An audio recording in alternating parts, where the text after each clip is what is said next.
Yes, Councilmember Emmett, I'll make a motion to excuse Councilmember Melinda Mendoza's absence this evening. Allison Pages will second that.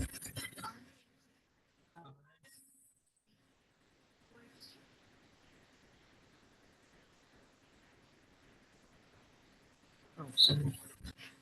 Allison Pages present. I gave me these.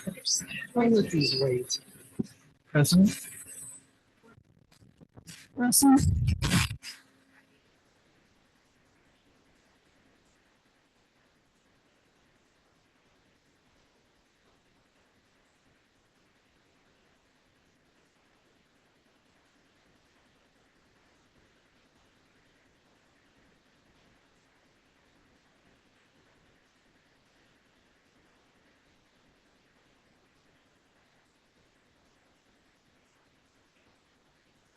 Agenda this evening, we have a couple of presentations. We have Gary Bullis, CPP Certified Parking Professional.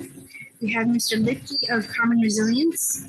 We have a reading of the Pride Month Proclamation, a reading of the Juneteenth Proclamation. We then have the consent agenda, which includes the Mayor and Council work session, the minutes, the approval of minutes for the work session on April 1st, and our town meeting on April 15th. We have our department operations reports, which includes the town administrator and public works report, the treasurer's report as of May 2025, public safety and code compliance. We then will go into the mayor's report, council members' reports and concerns. We will then open this up for resident comments. Action items include unfinished business, which is ordinance 006-2025. This is a second reading, and we can motion to adopt this.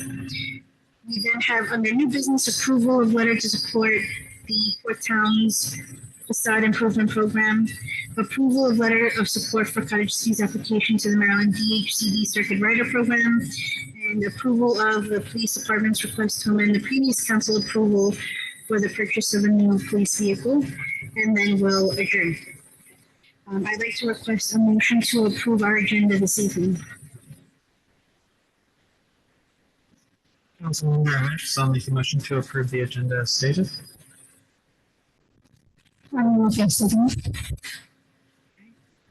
Yes.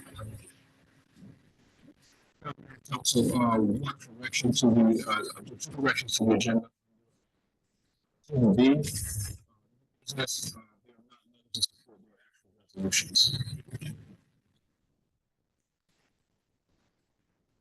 Okay.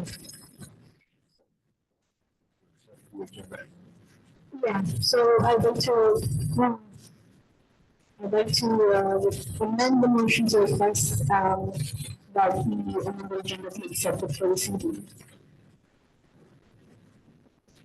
Councilmember Emmett, we'll make a motion to amend my previous motion, adjusting the wording to resolution rather than letter of support for the two first new business.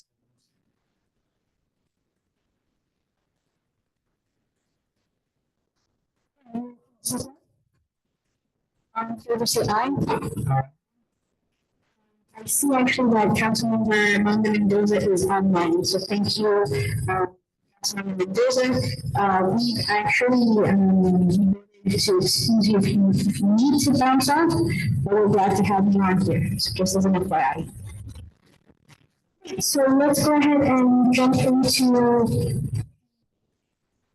Before we even jump into that, I'd like to introduce our interim town administrator, Reggie Bagley. This is the first public town meeting that he's attending, and we are super happy and thankful to have him with us.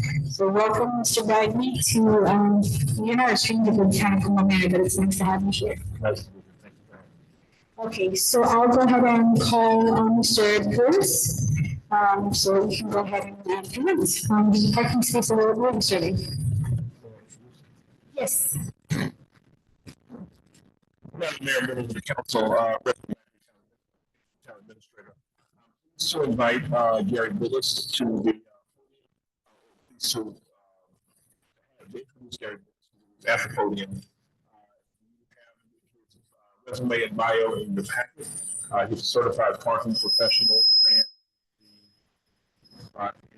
parking manager in our neighboring city of Hyattsville. I've asked him to come and talk to the mayor and council about some different methodologies that could be used or incorporated into your considerations for revamping the townwide parking system. And this, okay. So the townwide parking system, and what we're going to present tonight are some methodologies and some considerations. And when you return from recess, there will be a motion for you to consider services. Thank you for inviting me to the meeting. Barry Willis, been in parking for 26 years. Currently with the city of Hyattsville for the past 5 years. Reggie has asked me to come talk to you about the residential parking program. We operate a residential parking program in Hyattsville. But first of all, if there's any questions that I can answer, first off, it's just been my understanding that I'm going to be answering a lot of questions on how you currently operate your program and maybe offer some recommendations down the line. Obviously, I don't know that much because I just was asked about this last week. So I would be, if you choose to bring me on, I would be doing complete surveys and complete fact finding of what you currently have, what your current situation is with parking, and offer numerous recommendation options to help the parking situation. Parking in cities is a very hot topic.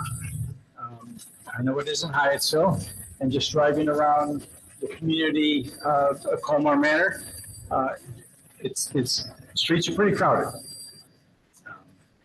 So, some types of controls, some types of management of on-street vehicles is often beneficial for all when everything gets, operational. So, with that, is there any questions to start? Any questions of me and my experience?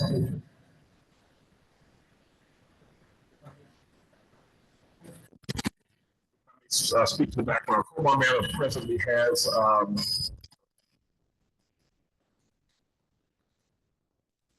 permit parking program. We have a permit parking program. The mayor and council are considering revising the mayor. Okay. The mayor and council are considering revising the program. As it stands now, each resident is permitted to have 3 permits, and so. Well, I'm sorry, unlimited amount of permits, and the problem that solves it that does keep me out of town folks from accessing the parking. The town continues to grow. Unlimited parking permits, then streets. And so what the mayor and council are considering are ways to modernize the permit system to actually ensure that each resident has adequate parking. Some people have adequate parking available. The present system does not serve 100% the way that they'd like it to. So, the question that was asked of me mentioned the presentation is what types of methodologies should they consider, and what things should be considered in terms of revising open permit parking. Unlimited permits for residents is a tough way to go. you've got limited curb space, limited curb parking space. With unlimited permits, it could be, and I don't know what the criteria are for that, what the resident has to provide in able to get a permit. I don't know that yet, so I don't want to speak to that.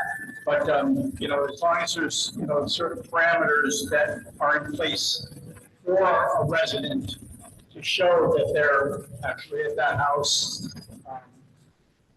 and then they can't have a permit. That's one thing, is making sure that they're a legit resident. A lot of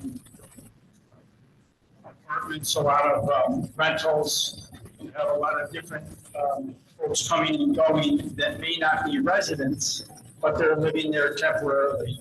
And, you know, that just adds to the street parking.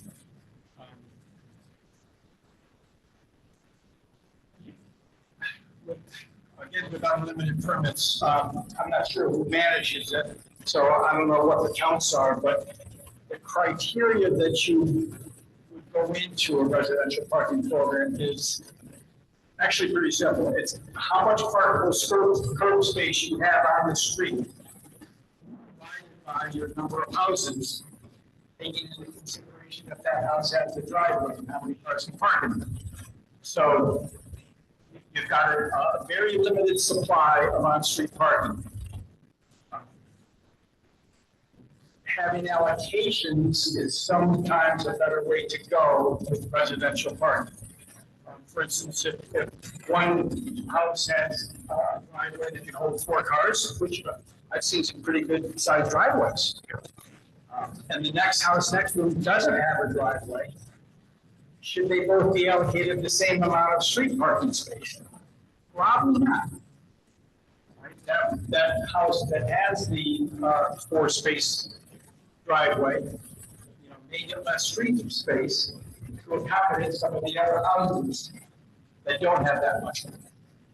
So those are the considerations that would go into you know, allocating or starting a program. If I was to do survey for you, the first thing I would do is measure the curb space. That's the first thing I would do. Count the houses, see how many cars can get on the street. And then, you know, we'll go and start, and then includes the driveways, you know, per house. And then you start to, each house may have an allocation, and it may be different, you know, house to house. It should be different house to house, depending on what they have. In Hyattsville, we have some zones. So there's different zones that cater to different needs. One happens to be near a metro, so you've got that morning traffic that likes to park in the neighborhood that takes away neighborhood space. Well, the zone parking, we have that during X amount of times. So that's really the business times, from 6 a.m. to 6 p.m. That keeps away the people coming from for someplace else to park in that neighborhood, just to walk to the metro, save the metro parking. So I probably would divvy up the Colmar Manor into different zones based on their needs. Not every area, not every neighborhood. Just driving around the streets, just over the past hour and a half. There's many areas that there was the whole street, 2 empty spaces. Other areas, the whole street, 12 empty spaces. So those different areas will be evaluated and allocations and times that the permit would be in effect would be recommended. If the city shows otherwise, if you want 24/7, you know, that's something that could be done also, but there are certain areas seem to have different needs. Excuse me, can I ask a question? I like this idea of allocations. However, how would the person who's enforcing the parking know and recognize which car is allocated to what? You know, how would they know if a car that should be parked in the driveway is now parked on the curb? How is there like, are there tickets that you hang or like, how would you know? Good question. There's a couple different ways. First of all, the allocation for the house would be, like one house may have allocated 3 cars to park in the street, another house may have 1 car to park in the street. Whatever your identifier is, whatever we choose to do, or you choose to do, it could be a sticker, it could be a hang tag on the rearview mirror, it could be the license plate. The license plates are, they're pretty good identifier. They stay with the vehicle.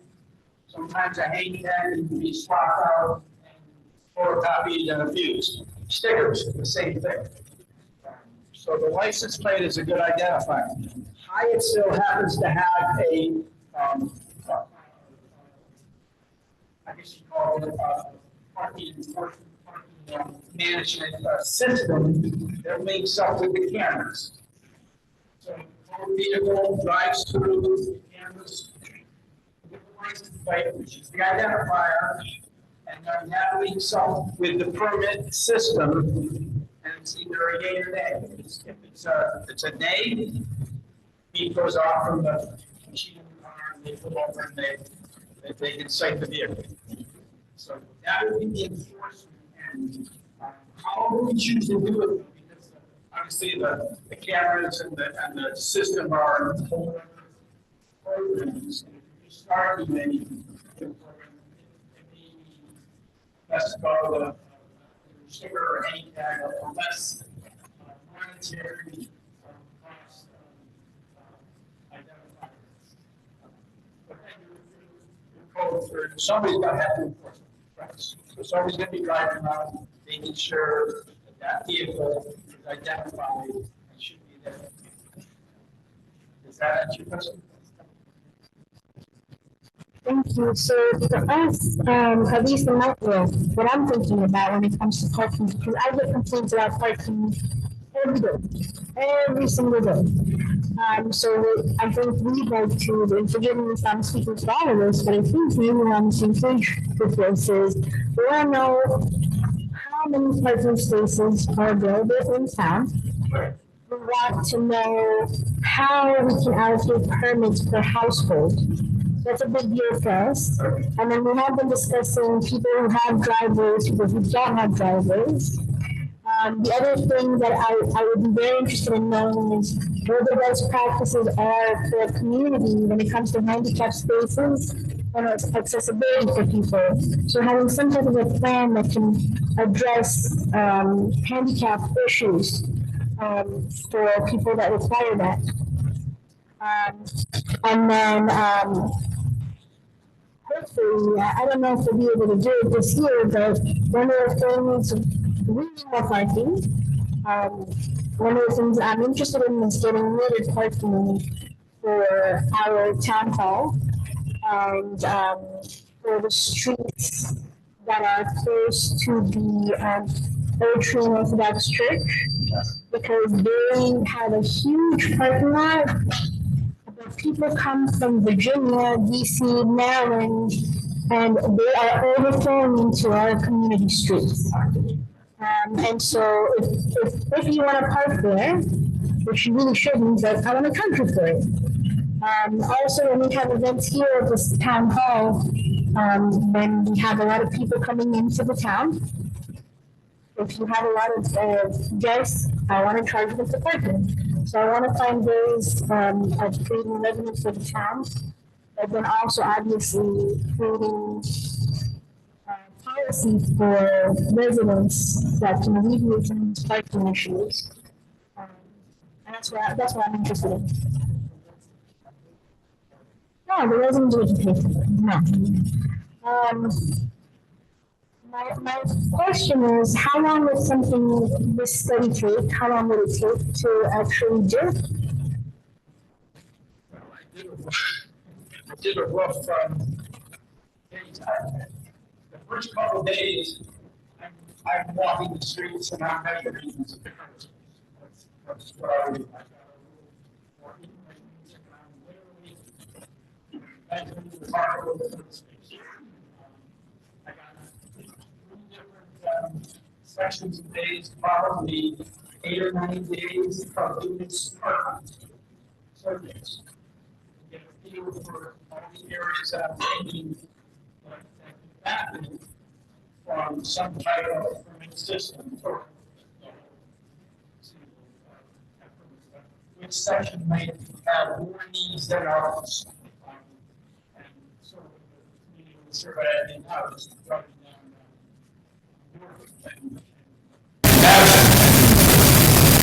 Space. And then just putting the survey together and all the data together and presenting it again.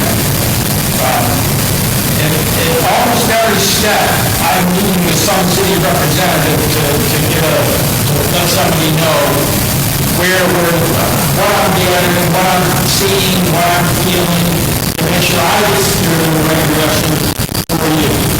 So I want to go and be suggesting something that, works textbook fine someplace else, but me not over here. So, and you guys know the city. So I'm thinking roughly 15 days together that would be able to present to you and you say yay, nay, or not somehow. And then after that, I just got ongoing assistance. Whoever is going to be doing the right around monitoring or enforcement. So I wouldn't just do this and go away, is what I'm saying. So, 2 weeks, 2.5 weeks of the actual on-site work. Now, is that going to be straight? Probably not. So, I actually did a little projection. I projected 45 to 50 hours. Councilmember Emirates, Councilmember Roque, Councilmember Mendoza, do you guys have any questions?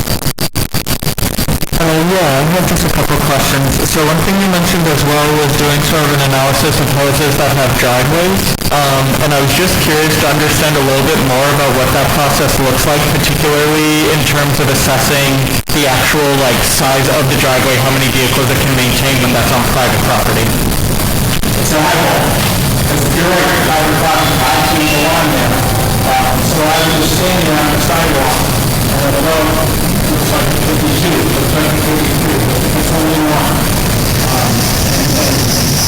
If there's anything different, if the residents should choose to do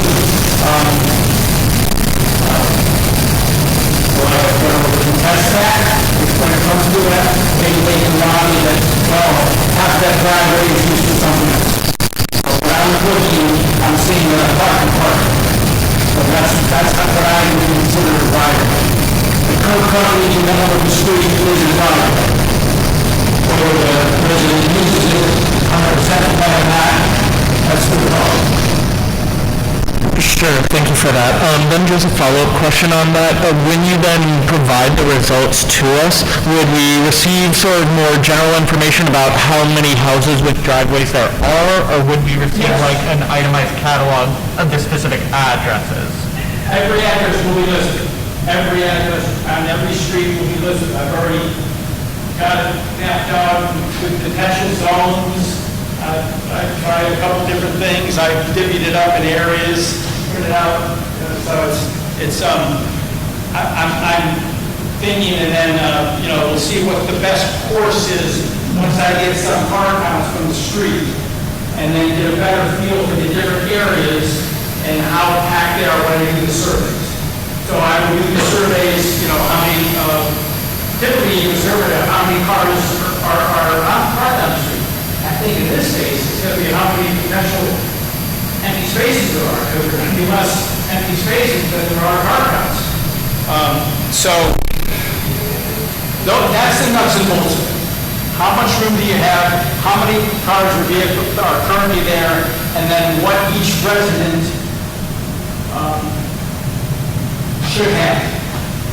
Okay, that's really the nuts and bolts, and that's fine tuning. If you want to get into time, well, this area is only going to be permitted 6 a.m. to 6 p.m. The other area is going to be permitted 24/7. Another area might be just 6 p.m. to 6 a.m.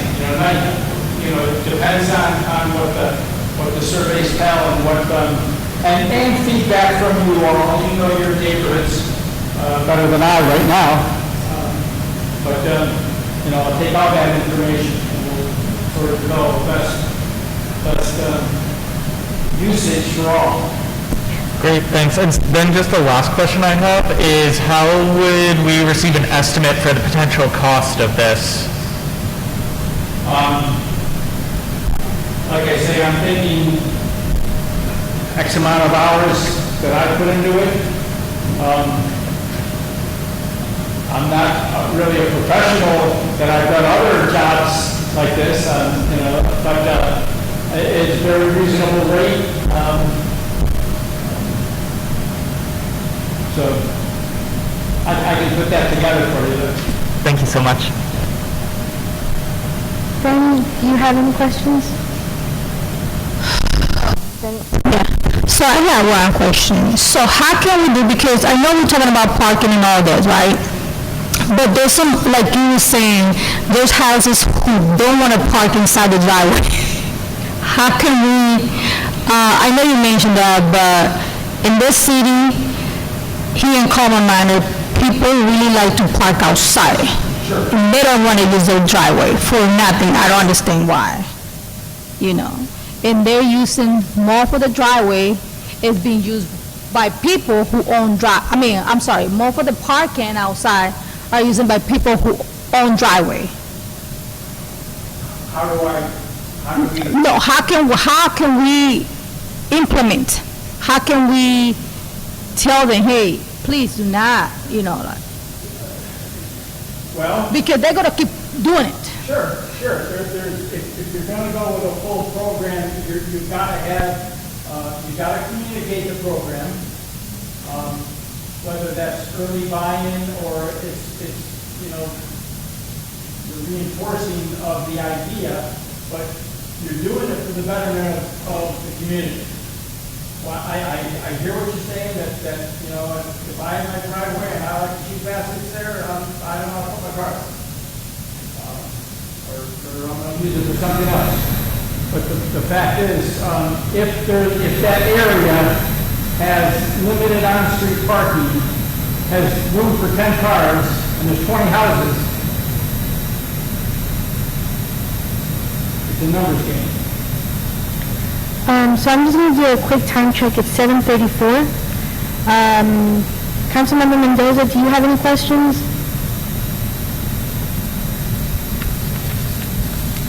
Okay, so it's 7:34, and we have. I'm going to time you 2 minutes. All right, so I have two questions. One about the number of spaces allotted. The number of spaces allotted for visitor spaces, and then another quick question is that if you look at the street perpendicular to the front door here, there's a, quote, dead-end street, but it's really not a street. It's just a little bit that people use for parking. It's a little strange type of space. So I just wanted to make you aware of that it's, quote, a street, but people use it for parking, and I wanted your ideas of how that could be used. I will be 100% familiar with every street in this city if I am called on, and I will know every nook and cranny where cars could park. And that will all be considered in that area where cars park. I thought it was pretty neat over on the 43rd, there's a dead end down there that actually has line spaces where like 6 cars can park. That was wow. Nice. But those places that you're talking about, I will get myself infinitely afraid, and it will be either counted as that area is a available parking space, or however the city wants to handle it, or otherwise. That was two questions. All right.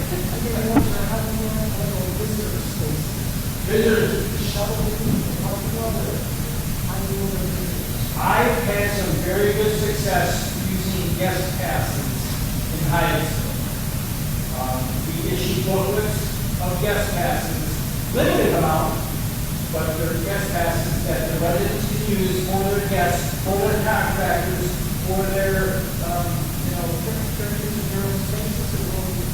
it would still be the street. That's part of it. It would still be on the street. Yes, that's what you sort of have to keep in mind when you're doing allocations, because you're going to have guests, and you've got to sort of keep a little bit of a surplus to be able to accommodate those. All right. Thank you. But I like the event parking and the meters. I'm all for that, and I would elaborate on that in much greater detail. So one of the reasons why we invited you to present tonight is because we want this done before September, so that when we reconvene in September, we start making some decisions on or start actually just attacking this parking issue that we have in town. So I think that the timeline that you gave us was great. I think if you could just give us a proposal on costs, that would be fantastic. I can do that probably tomorrow morning. Mr. Bagley, do you have anything you want to add or anything else? I do not. Thank you, Mr. I call him Gary, so thank you, Gary, for being here, and I'm happy to. I mean, we know each other very well, so I'm happy to pass along questions that may come from the council. I think your methodology is thorough, and the council may be interested in developing the conversation further. Thank you. Thank you so much. Okay, great. Next up is Mr. Lichty of Common Resilience. Yeah. Madam Mayor, members of the council, as you well know, the Port Towns Community Development Corporation has not formally been dissolved, but all of the Port Towns have decided to move in a different direction as far as formulating a new community development corporation. Mr. Lidke has been advising the group, and he's been asked to come here and just give everyone a status of where we are with the reorganization, as well as answer any questions you might have about that. Good evening. Thank you, Mr. Begley, and thank you, Mayor, Council, staff, and guests here at Colmar Manor. If you recall from my last visit, Common Resilience Partners has been assisting with the establishment of a new organization. From what I understand, it's got a new name, BCCE Port Towns Collaborative, so congratulations. One little check, one step forward in the motion as we move forward. As well, in that time, I've been able to draft some of the governance documents. They're not finalized, just waiting for some of the surveys to come in, things like that. But they're ready when time comes to take a look at them and a little bit more editing. As well, I was able to meet with the 4 town administrators. We did have lunch, sit down, make sure we were on a good timeline. Won't go into the details now. I know it's already 20 to 8, so we'll keep you rolling. But in that time, we have discussed the goals and some of the scheduled statement of work. In addition, late May, there was an information session about the new grant opportunities coming up. And like a dog to a bone, I go chase that and try to sink my teeth into it on your behalf. There's the State Revitalization Program. It's got a few different categories. I'm just going to talk about the ones that are relevant to the port towns. The first one's the Facade Improvement Program, which is committed funds, $5 million for the state.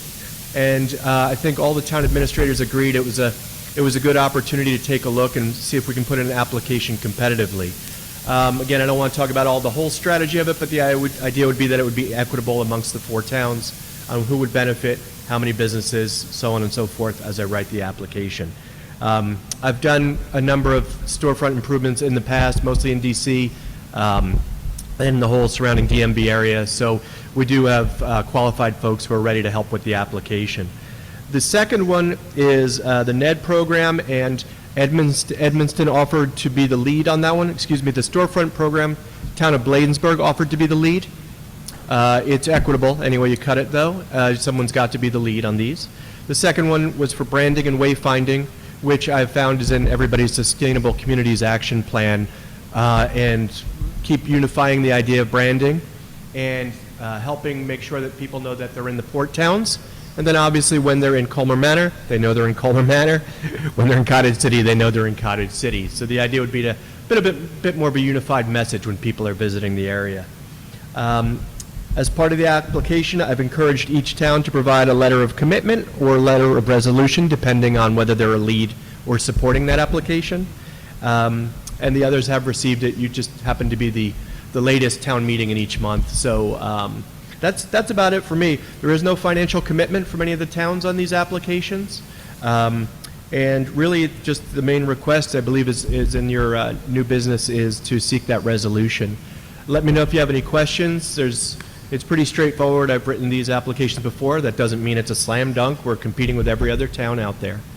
But I thought it would make sense, as did Mr. Bagley, to come say hello, make sure that you knew what was going on in the past month while we've been here. Thank you.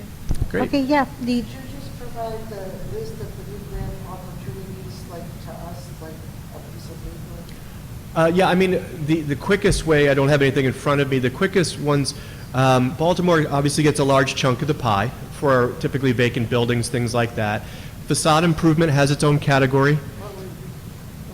I'll ask you later. Yeah, sorry, there's about a half dozen. I'm not going to be sticking around too long, I apologize, but sure. But your interest is the facade improvement program I encourage, as well as the branding and wayfinding. Your Sustainable Communities Action Plan, just to reiterate, it has a number of other opportunities in it for us to poke into, but as a nonprofit that hasn't even gotten its sea legs yet, it feels like it would be a little too ambitious to go after bigger projects in the hundreds of thousands of dollars.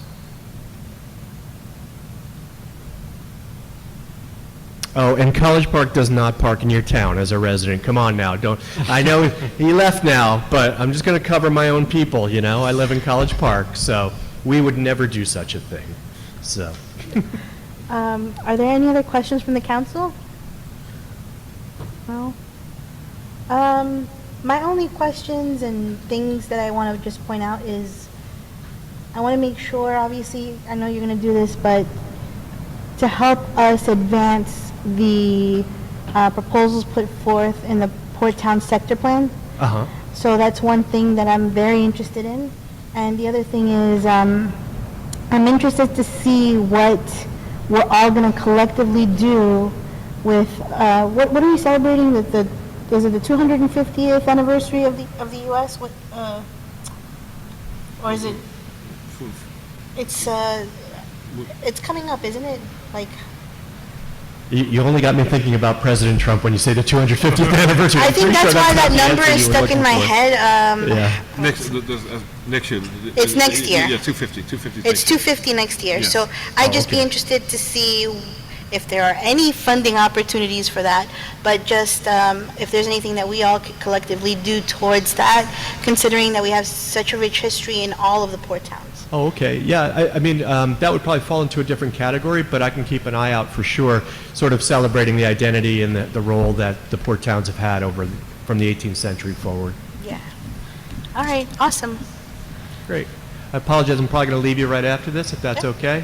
Thank you for your time. Thank you. All right. Next up on the agenda is the reading of the Pride Month proclamation. Thank you.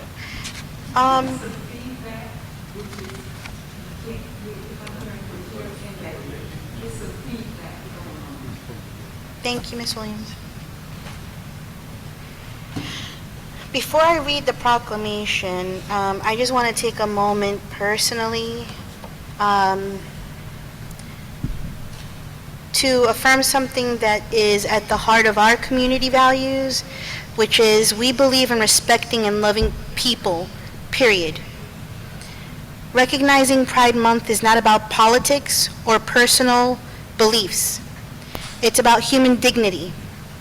It's about saying to our LGBTQ plus neighbors, friends and family, you are seen, you are valued, and you belong and are welcomed here. We understand that people from different religious and cultural backgrounds live in our community, and they come from different religious and cultural backgrounds, and we honor that. I mean, if it's not apparent that we honor that in Colmar Manor, then maybe I'm not doing a good enough job, but we honor that. What unites us as a town is our shared commitment to creating a safe, inclusive, and welcoming home for everyone. So as we continue to celebrate Pride Month, it's a reminder that every person deserves respect, regardless of who they love or how they identify. And in Colmar Manor, we lead with love, period. And I say this because there have been some attacks on some residents, not in town, you see it on the news, and it's horrible. And I just want to affirm what my beliefs are and what we're trying to create in Colmar Manor. So I'll go ahead and, actually, would any council members like to add anything? Okay. So I'll go ahead and read our proclamation. Whereas, lesbian, gay, bisexual, transgender, queer, intersex, asexual, plus LGBTQIA+, Pride Month is celebrated each year in the month of June to honor the 1969 Stonewall Uprising in Manhattan. And whereas the town of Colmar Manor is committed to safety, inclusion, representation, and affirmation for all people, and whereas the town of Colmar Manor strives to foster a welcoming climate where residents, guests, and staff can live their authentic lives and be treated with dignity and respect, and whereas all residents deserve to feel safe and welcome in their community, to be known by, whereas the town of Colmar Manor recognizes years of struggle for freedom and civil rights by LGBTQIA+ people and their contribution to the rich history of collective action championing equality for all people. And whereas the town of Colmar Manor celebrates this rich history, acknowledging the contributions of LGBTQIA+ individuals have made and continue to make to strengthen the fabric of American society and its promise of equal rights for all. Now, therefore, I declare June 2025 as Pride Month in the town of Colmar Manor, Maryland, and urge all citizens to celebrate Pride and support the LGBTQIA+ community. Signed and entered this 17th day of June 2025.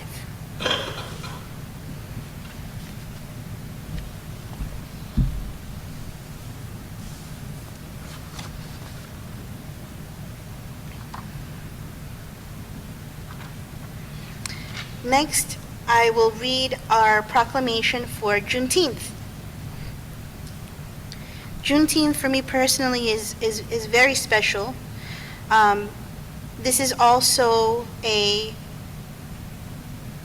holiday and an observance that we should all be proud of, and we should observe, everyone, for the history, for the contributions, for the equity that we continue to strive for in Colmar Manor and in the world, especially in the United States. I'll go ahead and read this.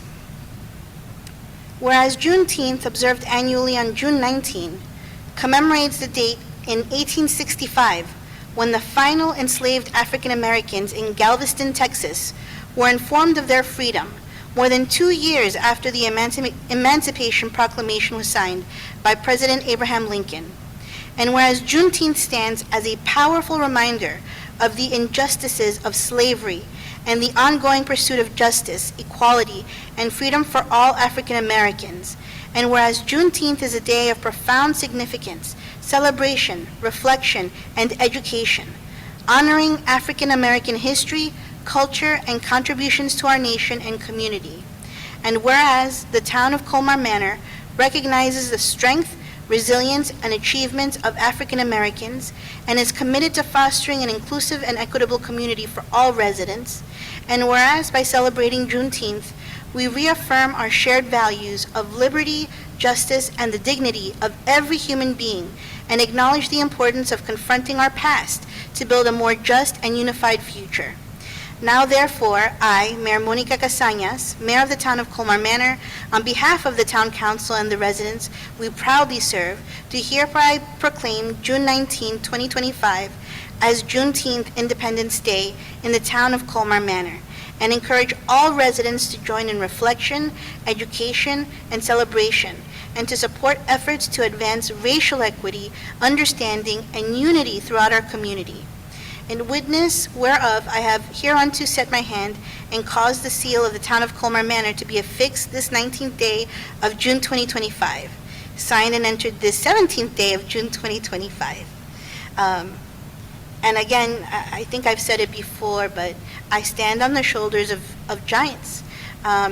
For decades, we had strong Black leadership in the Town of Colmar Manor. We continue to have strong Black leadership in the county, and that's something I am incredibly proud of.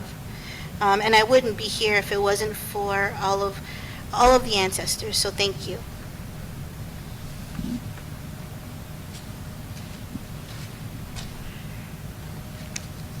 Okay, next on the agenda is our consent agenda.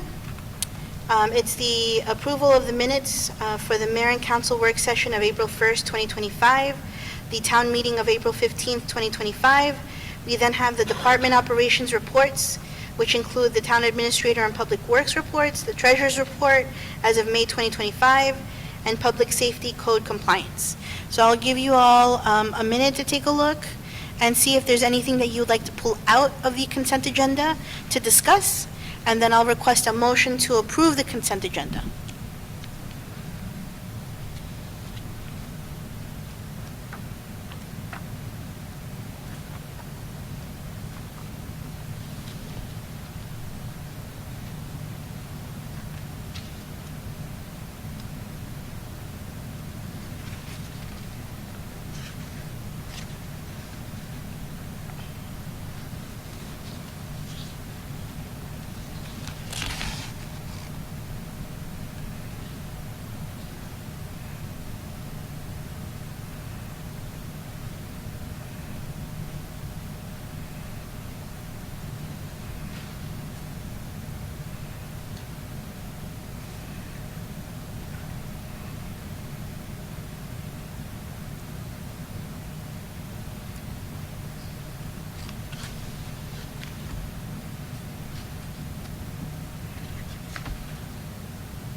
Okay.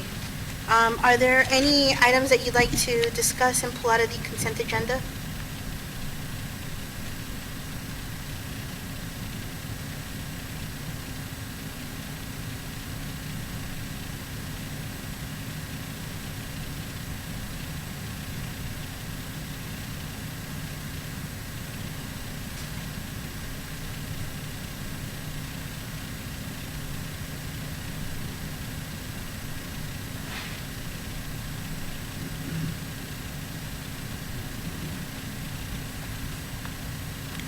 If there are none, then I'd like to go ahead and request a motion to approve the consent agenda. Councilmember Emirates, I'll make a motion to approve the consent agenda. Fanny Roque, I second it. Is there any discussion? None? Okay, I'll go ahead and request a vote. All in favor say aye. Aye. Aye. All opposed? Great, thank you. I would like to now share our town administrator's report.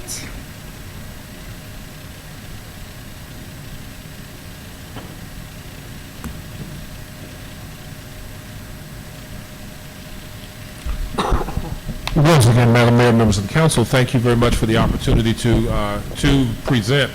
And I didn't factor in that you would be facing this way and not facing and not facing the screen. So I prepared my report visually for you because I thought that there were some interesting things to be seen.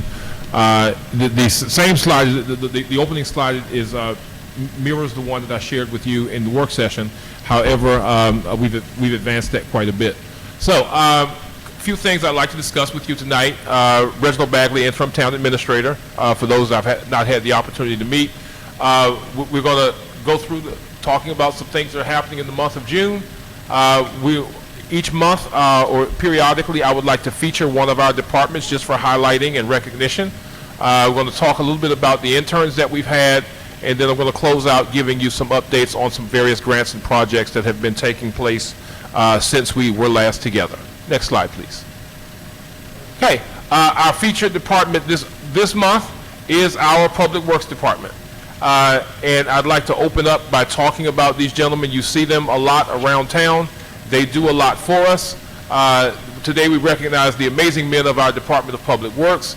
We see them all around town every day, maintaining, preserving, and repairing everything. Literally everything about this place that you proudly call home.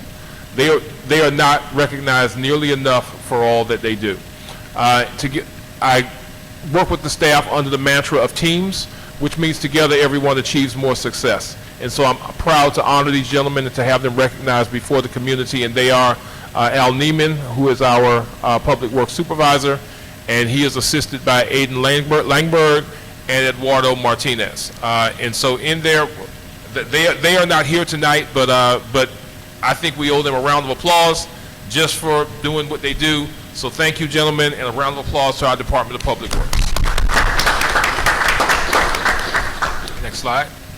Hey, several things happening around the town of Colmar Manor in the months of June and July.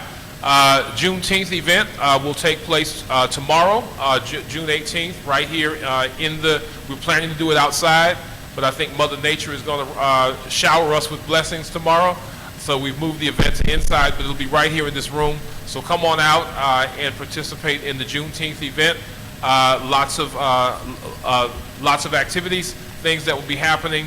A few surprises and some things that we're working on even now that we don't have the final details on, but it'll be great for you. Come on out and bring your family if you can. The Maryland Municipal League Summer Conference will take place from the 22nd through the 25th of June in Ocean City. During that period of time, we will modify our office hours slightly so that we'll still be able to meet the needs of the public, but our office staff, a key member of our office staff will be with us at MML, so we will be available to serve you just in a slightly different way, but if you need us, call us, we'll be there. Colmar Manor Day. Colmar Manor Day will take place on July 12th, and we got confirmation today that we will be able to dedicate and do the ribbon cutting for Yost Park on Colmar Manor Day, and so that's where Colmar Manor Day is, at least a good part of it is going to be held down at Yost Park and near the American Legion. Our representatives from Park and Planning and our state officials are going to be here to do the ribbon cutting and the dedication. If you have not been down to Yost Park, by all means go down and see it. They did a wonderful job with it, and I'm sure all of you have seen it, but maybe perhaps there's residents who are watching at home who may not have seen it yet. But it is worth seeing. It is a state-of-the-art playground facility and park, and we're looking forward to officially dedicating it during Colmar Manor Day on July 12th. Tomorrow, as many of our... What time is that on July 12th? What time? The 11 to 4, I believe, is the entire run of show. The actual dedication, I can't announce that just yet because we're still tightening up the schedule of our park and planning representatives. We're going to do the dedication at the time that they are available to be here. Okay. The last day of school is tomorrow, June 18th, and I'm sure many people are looking forward to that. Many children are looking forward to that. Not so sure about parents, but many children are looking forward to June 18th being the last day of school tomorrow. The Colmar Manor Teen Program will run here from July 8th to August 8th. So if you have a teen and you're in Colmar Manor, reach out to the town hall. To the Recreation Department, Mr. Martinez will be happy to share with you the details about the Colmar Manor Teen Program.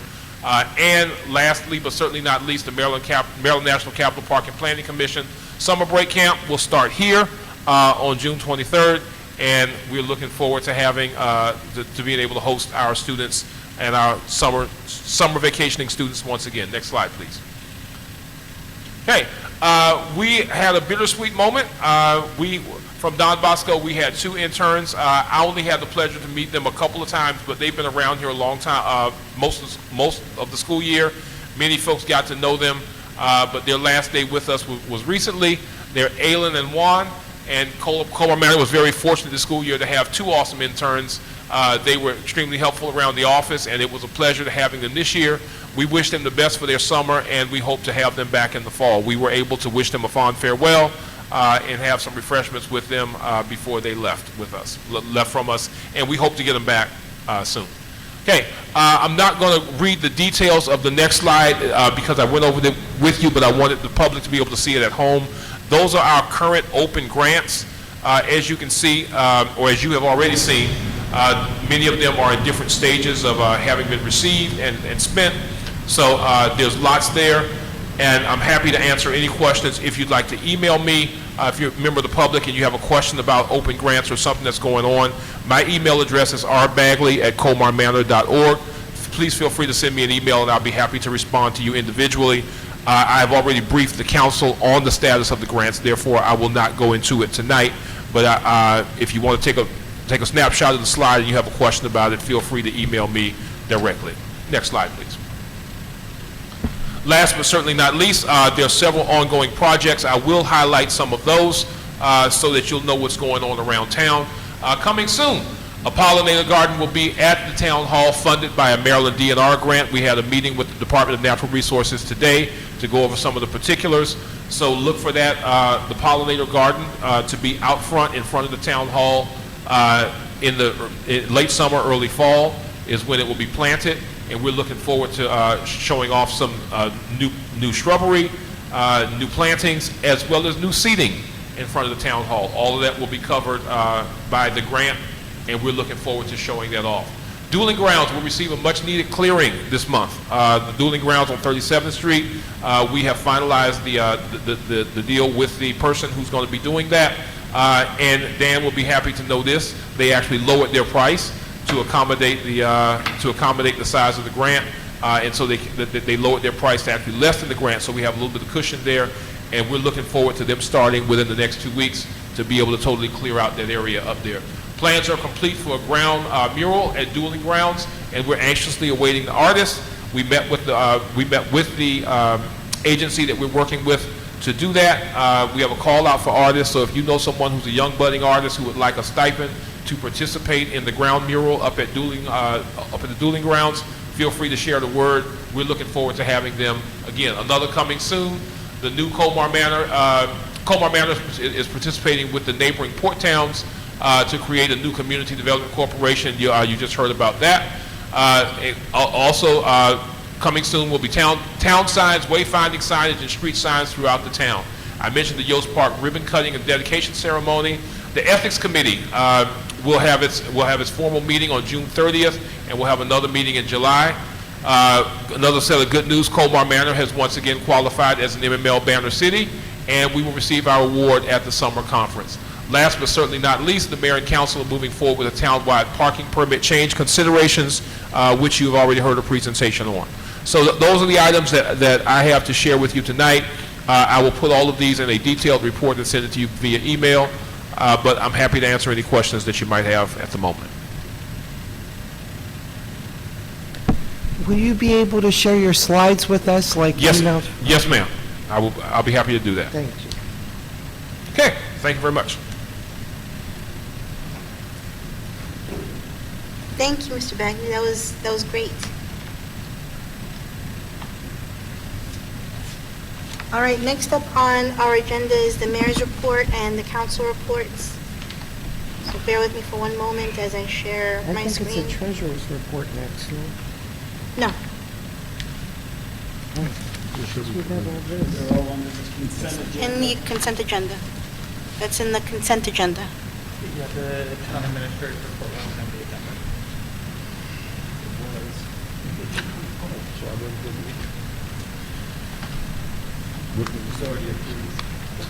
But it was good. Rookie mistake, sorry. Yeah. Okay, so in regards to meetings,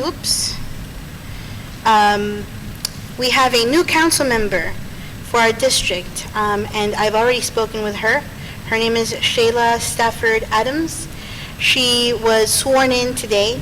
She called to ask what our priorities were as a town and to kind of get a feel of the land from me. I hope this is just the beginning of a very fruitful relationship. I want to thank our council member, Jolene Ivy, our former council member. She's now a council member at large, but if you recall, Jolene Ivy was the council member that helped us stop the development of a gas station at the car wash. She literally came out and measured where the pump would be to the front door of a residence. That type of attention and focus,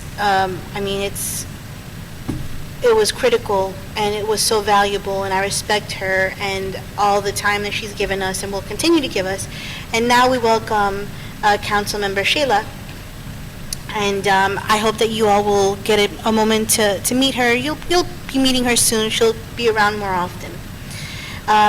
Along with our interim town administrator, we met with Operation Arts and a couple of other groups that are doing some of the work in regards to the grant funding that we've received.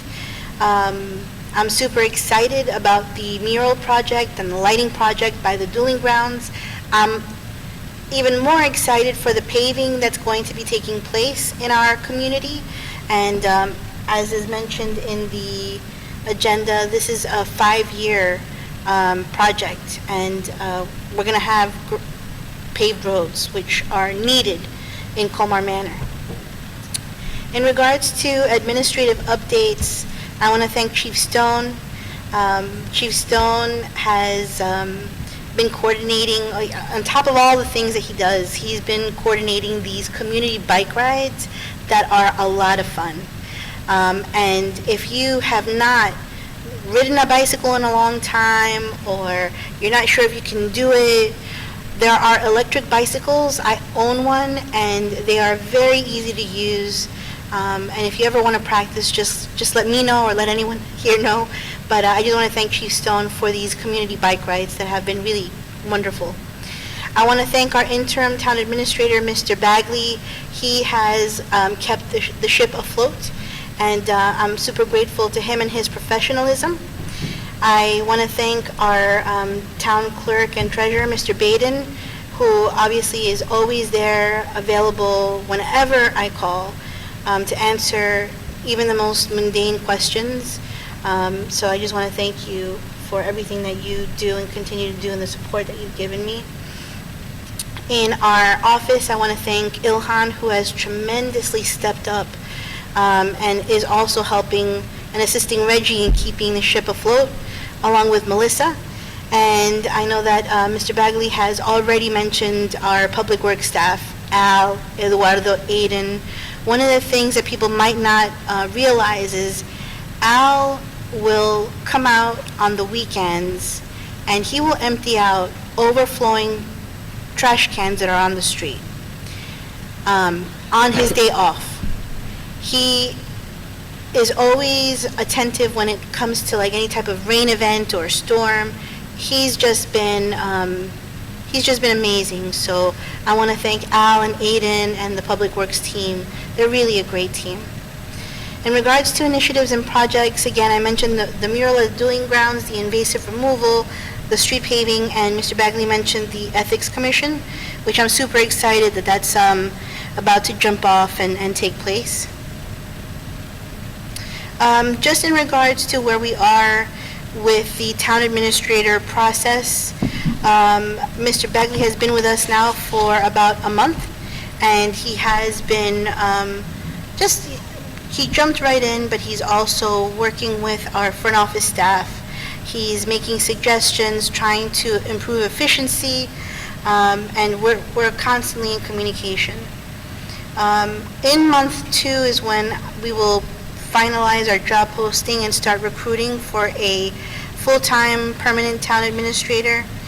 From months 3 to 5, we'll review applications that come in, and we'll start interviewing applicants. And then in month 6, we'll make our selection of finalists. It could be sooner, it depends on what we get. And then we'll make an offer to someone. And from month 7 to 8, we'll obviously hire someone and then onboard them and announce it to the town. Some of the upcoming events that we have, that we just had, sorry. We had the Father's Day open house. We have the Juneteenth event happening tomorrow. We have the community bike ride on June 28th. We meet at the American Legion usually at 10 a.m. and then we take a ride. We've been going to College Park. I know that Chief recently took everyone out to the trolley trail day that happened this past Saturday. And it's really just, our trails are beautiful.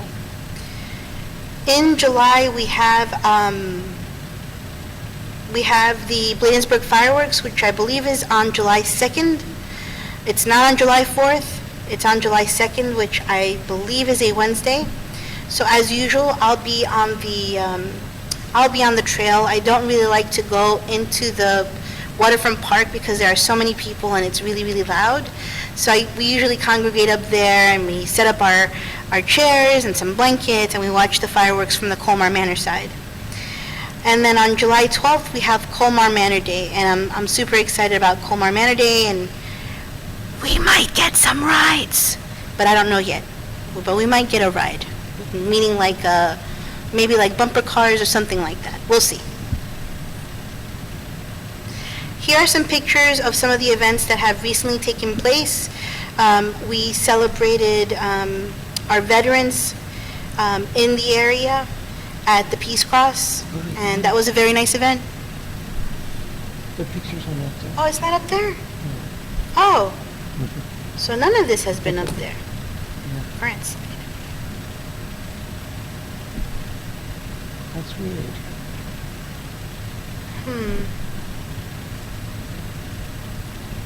Share screen. There you go.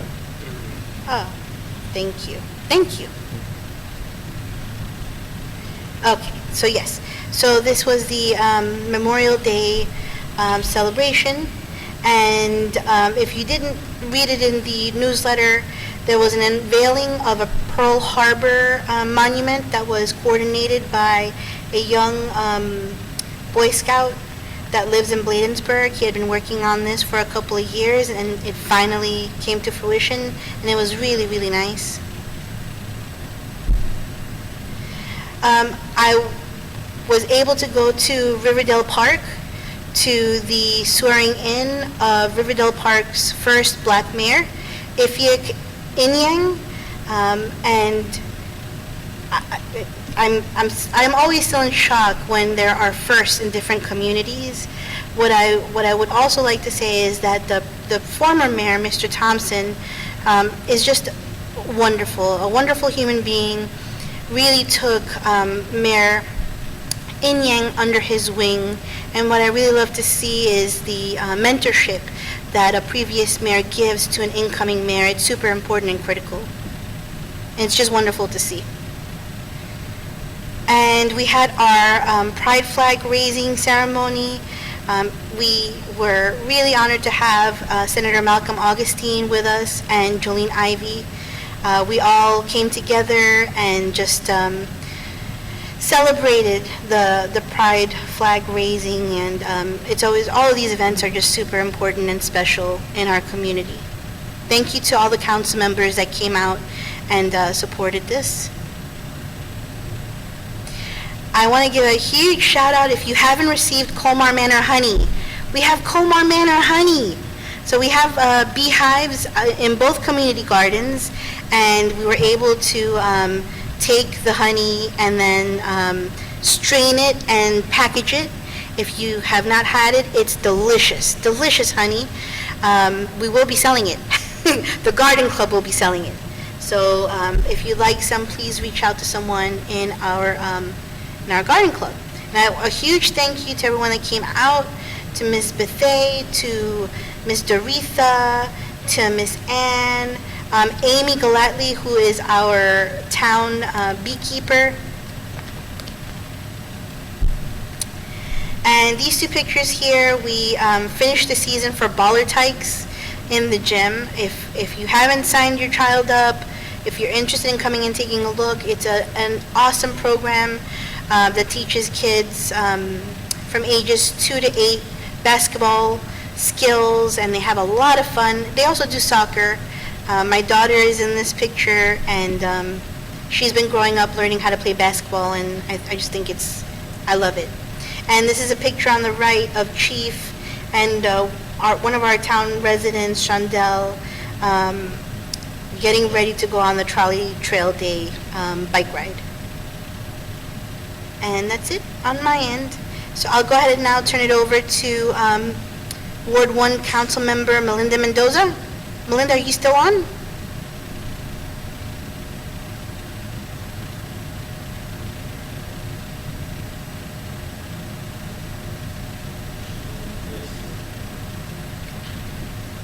Okay, well, Councilmember Mendoza is just sharing with us some reminders about the rain, driving in the rain, some tips, preparing your house for the rain, and just staying safe during a flash flood. All of these slides will be on our Colmar Manor website, so you can go ahead and take a look at these tips. Here are some photos that she shared in regards to sub pump problems, some safety tips, and she put something here in regards to pride. All people should be treated equally regardless of who they are or who they love, and Juneteenth. All right, Council Member Pages, Ward 2. Oh, I didn't know we had multiple slides. I put everything on one. Well, Okay. yeah. Okay. No, just a little jealous. Okay, so first of all, the one picture that you see, can you hear me? Is it working? The one picture you see is that I attended the flag ceremony for Pride Day. And as you can see from the picture, some residents, all the council members, the mayor, our new town administrator, Mr. Bagley, Senator Augustine, and Prince George's County Councilmember Jolene Ivey were all in attendance. And then the other picture that I have, the other couple of pictures, is a picture of our town hall that held an open house on Friday the 13th. I had the honor of meeting Miss Vivian, who lives in Ward 4. Many of our young residents enjoyed the basketball court. There were arts and crafts. For example, I don't know if you can see in the picture, but you could paint a little birdhouse, and the community organization was there for the mental well-being. All of us ate pizza and cupcakes. So June is also National Home Ownership Month, when we raise awareness of owning a home and the importance of making home ownership more attainable for all Americans. Every family deserves to have the opportunity to reap the benefits of home ownership, from building generational wealth to building memories for years to come. Members of the National Association of Realtors help consumers navigate the home ownership experience, providing critical support and serving as a trusted advisor through one of the biggest decisions of their lifetime. So my highlight this month is my home buying seminar, which will take place on Saturday, July 19th from 1 to 3 p.m. in the outreach room of our town hall. That is the room across from the office. A lender, Brandon Frankel, will be there to answer all of your lending questions, and refreshments will be provided. Also, I just want to remind people that on June 21st, there will be a community health fair from 11 to 3 p.m. At the Brentwood Fire Station. And then lastly, I received this email that I will make available if you are interested, from PEPCO. So PEPCO has this customer relief fund. for eligible Pepco consumers could qualify for up to $300 in grants through the fund. And beginning early July, the fund will be open to active limited income customers who are income qualified for federal and state energy assistance programs and have at least $250 in arrearages over the past 60-plus days. Also, moderate income customers who meet certain income eligibility requirements may also be eligible for support. Approved grants will be credited to the customer's Pepco account. And it says to apply or learn more, you could visit the website pepco.com/reliefmd or call 202-833-7500. So this is all, with the heat, I think the rest of the week will be close to 100 degrees. People need to keep their air conditionings on. We're going to be racking up some electric bills. I think it's really good to have this information available, and you can ask me, and I'll leave this also in the office. Maybe we can put it on don't we have a board? Okay, so that's just, please keep cool during these hot days, and I'm sure Councilmember Emirates will remind you to please keep your pets and animals safe and cool also. So I will not be seeing you now until September, so have a great summer. You can always reach me. Everyone knows where I live and my phone number. So, and I hope to see everybody at my home buying seminar, July 19th, Saturday, 1 to 3. Hope to see everyone there. Thank you, Councilmember Pages. Next up, we have Ward 3. Thank you very much. Good evening, everyone. I apologize, my slide is not very colorful. I try to keep it very concise. First and foremost, as has already been mentioned, June is Pride Month, and this is a really remarkable time to celebrate with the LGBTQIA plus community. I myself am a proud member of this community. I'm a bisexual transgender woman. I have known that I am bisexual since I was a young teenager. I only just recently celebrated my 1-year anniversary of sort of discovering in myself that I am a transgender woman. It's been a really remarkable and surreal experience to realize why I felt so uncomfortable with myself for decades and how happy and comfortable I can be in my skin now.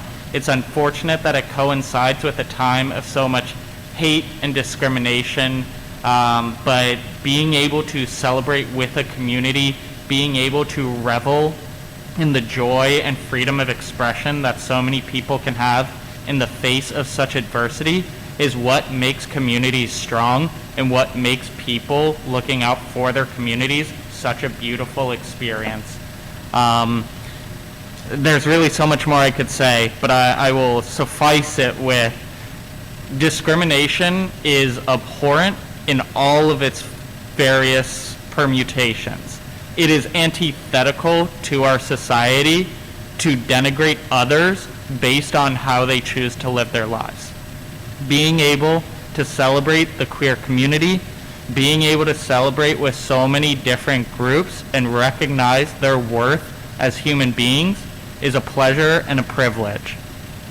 We had our flag raising ceremony at Town Hall. That was a beautiful experience. It was lovely to come together with members of council, with town residents, to raise the flag high, to make clear the statement that the town of Colmar Manor recognizes and appreciates the value and beauty that people bring to our community. It's really remarkable to be able to be involved in that. Dovetailing right off of that, it is also the recognition of Juneteenth coming up this Thursday, and that is really a conflicting experience and observation, because recognizing the end of slavery in its prior form is remarkable and positive, but it's also a remembrance that while many people look at the Emancipation Proclamation as the end of slavery, that was not the case for many people throughout our country. For years afterwards, there were still enslaved African Americans in this country. it can easily be argued, and I would say that to this day, slavery continues to exist not only around the world, but here in this country. Our incarceration system is used to effectively create a legitimized form of slavery that continues to disproportionately impact our African American communities. And so while we take the time to recognize all of the gains that we have, there's still so much suffering, there's so much inequality, there's so much work left to be done to recognize the dignity of human beings in our country and outside of our country. And so I of course encourage folks to recognize all that there is to celebrate within Juneteenth, but to also recognize and to find ways to act and to contribute to support local organizations and to continue to fight for equality for all. Those two heavier items out of the way, the final two are much briefer and lighter. We've already spoken that we are attending the MML Summer Conference. We are leaving this weekend. We'll be gone through part of next week for that out at Ocean City. I mentioned at the last meeting, and again want to reiterate, that this is possible exclusively through the support and financial contributions of residents here in town.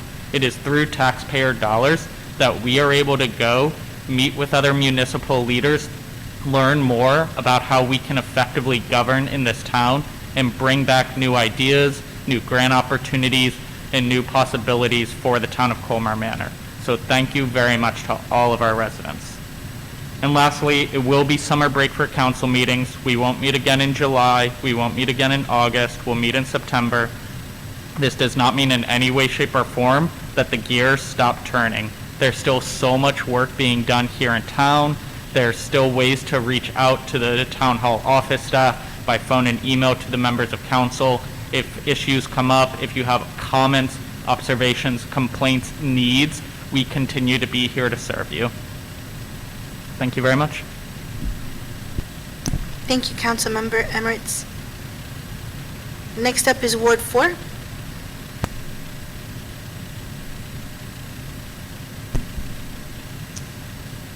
looking for my slides right now. Hold on one second.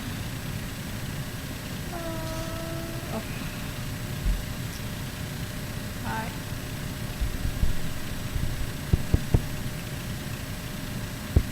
Can you hear me? Okay. So, few concern always, I always get attention, you know, I always have constituents call me and tell me about parking. Well, first of all, we have to respect people's property. I keep saying I bring it up because this is something that is happening around our town. We have to be concerned with other people, fence, cars and all that, because they always either they get damaged by kids or something happened to their property. So we have to keep that in mind. We have to be respectful with that, with their property. Another thing is, I keep saying about see something, say something, because in our community, we have people coming from other area now. They're walking around, checking cars, looking inside houses, and they just like, they seem like they're coming from other town to our town. I have seen that a lot. One more thing is the parking limit. That's another issue. Hopefully we can fix that. I don't know when, but hopefully we can do something about it, because this car parking in the same spot for month, and those cars don't work. They just there using space, and nobody have done anything about it. Have you reported it? Oh, yeah, I already talked to a few police, and they told me they cannot do anything, because if those cars belong to the people who live in the house, they cannot do anything. Wait, you're talking about cars on someone's property? Outside, no, outside on the street. Chief, do you know about these cars? I talked to, what's his name, Officer, I forgot his name. This is Sergeant Cowling you spoke with the other day, and I believe the vehicle that you're referring to is one that was parked in front of their own house. It had valid tags, tires are pumped up, there's no, it appears to be running. Yes, the town ordinance does restrict parking to 48 hours, but to me, it's a little bit over-policing when you're having folks with a vehicle parked in front of their car to continue to move it. Perhaps I'm wrong with that. Sergeant Cowling did place a sticker on the vehicle. The owner called in, I spoke with them and advised them of the concern, and I believe the vehicle's been moved. Yeah, there are quite a few cars in our town, yeah. And there are also cars who are always parking in a handicap spot, and it's been there for about a month. It had the handicap sticker. Yeah, but it never moved because I walk around at 5 in the morning and that car is still parking there, and I also walk at night in that car and during the day. So I don't know. I will personally go down and mark the tire with chalk, and then issue a warning, and then a citation if not moved. All right. And the town ordinance allows for towing of the vehicle, and I'll tow the resident's car if so warranted. No. So, in June, the last activity that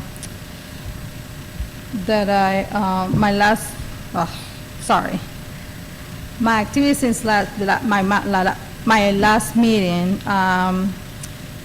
I participate with Mayor in the Memorial Day celebration at the Pig Cross. It was beautiful, and like Mayor was saying, the Eaton was the one who worked so hard to bring the new memorial for what was that?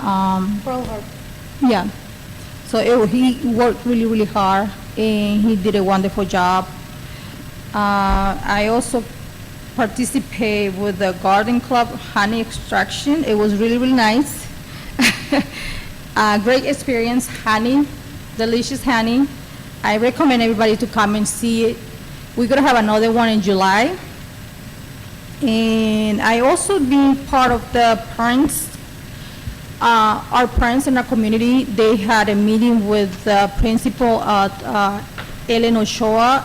It was great. He gave a lot of information, and I think they're doing a good job, a wonderful job actually. With the bus, it's still the same issue, but the school and the principal, I think they're working really hard to get things together. And I feel like next year is going to be a better year for the kids.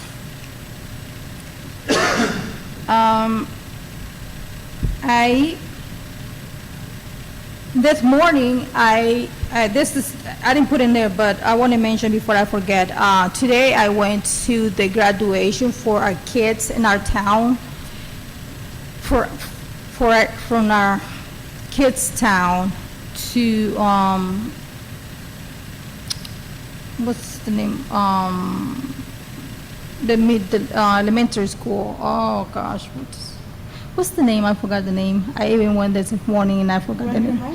No, the other one. Gladys Noon? Yeah, Gladys Noon. I was trying to get a picture of all the kids together who are graduating from elementary school and now they go to middle school, but I couldn't get all of them together. So, it was really nice. They're really happy, and I think this is a good experience for them. Now they're going to a different school. Next year they're going to a different school, and I hope they have a good year. And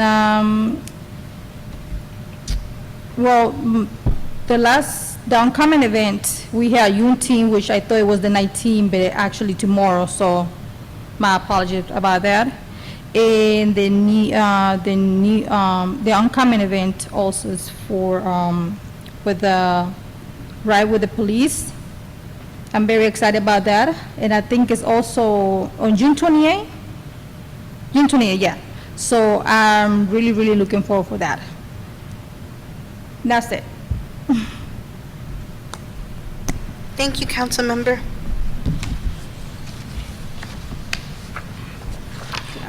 Okay, so now we'd like to go ahead and open this up for resident comments. Please please come up to the podium, your name and the street that you live on. And if you're online, just raise your hand on Zoom.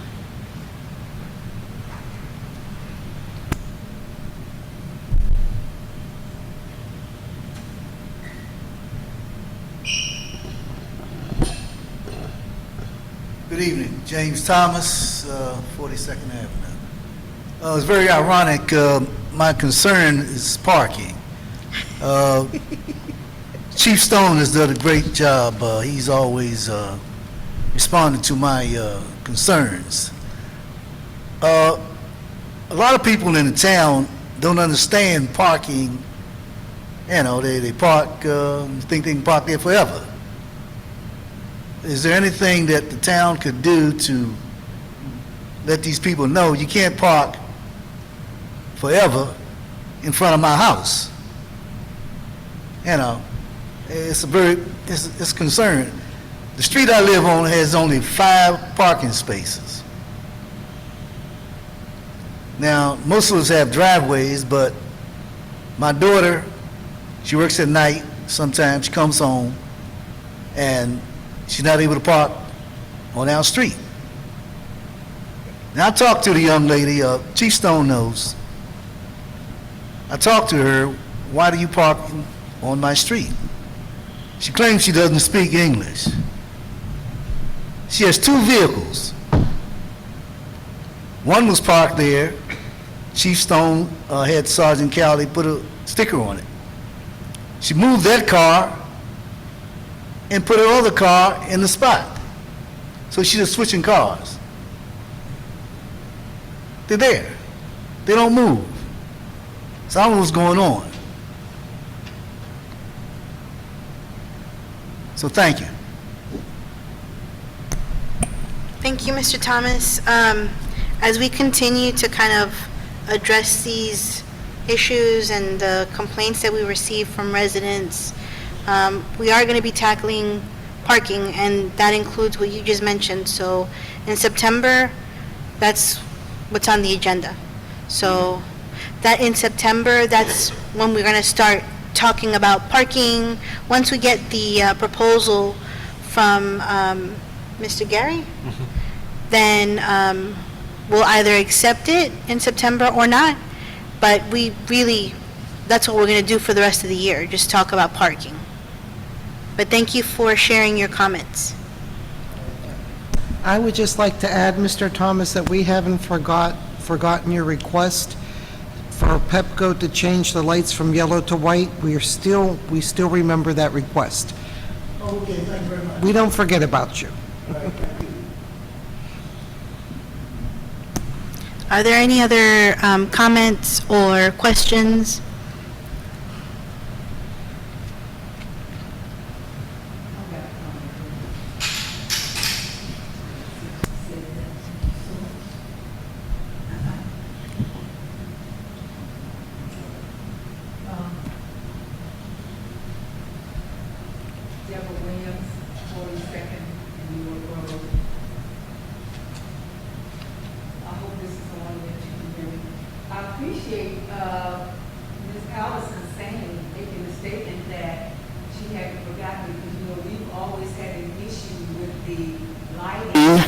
That runs not far from my house.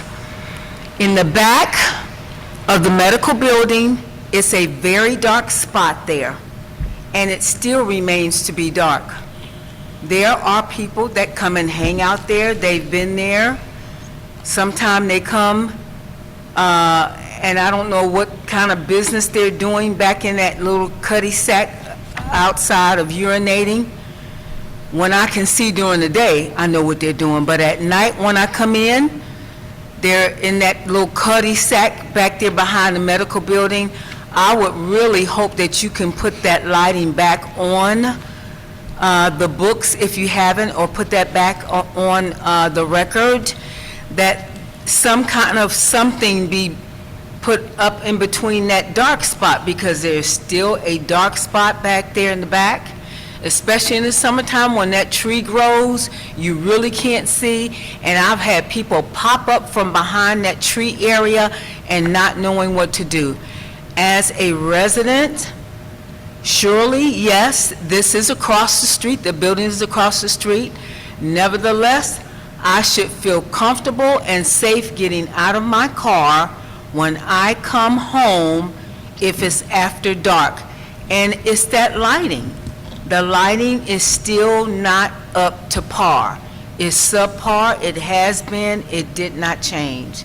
And I really hope that we can get that taken care of. That's of note, and that we've been talking about that for a couple years, and it still has not changed. The second thing, since we're talking about parking, and I could put this on the WhatsApp, because Mayor, I appreciate you having taken, putting me in the WhatsApp. We have a business vehicle that comes. They used to park directly in front of our home, and they park right near my husband's car, and so now they teeter-totter back and forth. When their business vehicle is not there, then they park their personal vehicle there. I believe either the vehicle is a DC tag or a Virginia tag. I hate the police, I really do, but, it gets a little bit disconcerting when people don't live in because it's only 3 houses on my street, 1, 2, 3, 4 houses on my street.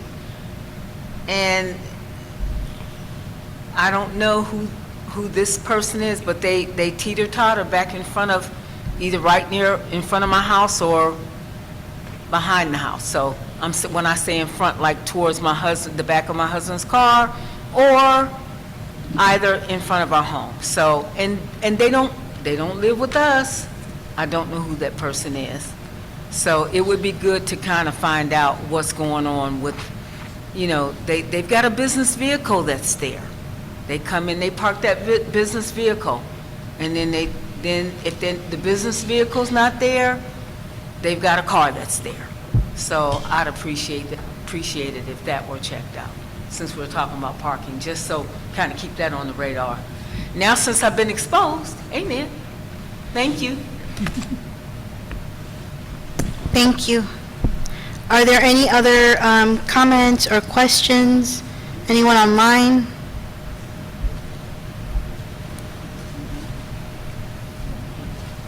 Okay, so I'll go ahead and now move down to our action items.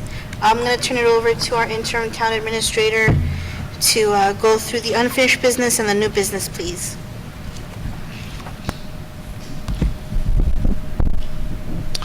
Thank you, Madam Mayor.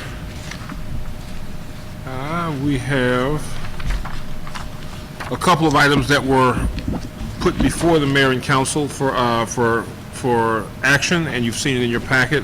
First, if we may address the ordinance, and I'm going to ask Mr. Clerk Treasurer if you would advise me as to what should be done to advance the ordinance. I know this is technically the second reading, and by tradition, we're going to ask to waive the reading, or we don't normally read the full ordinance. Okay. But you would ask for a motion to approve the ordinance because it's already been introduced to the prior meeting, and with proper second, they could discuss it, have discussion, public comment, and then vote on it. Okay. All right. If the item before us is ordinance 006-2025, an ordinance of the mayor to the town council of the town of Colmar Manor to amend Chapter 20, Article 1, traffic, by repealing, reenacting, and amending subsection 20-5 as is indicated here in the ordinance. Madam Mayor, what is your pleasure?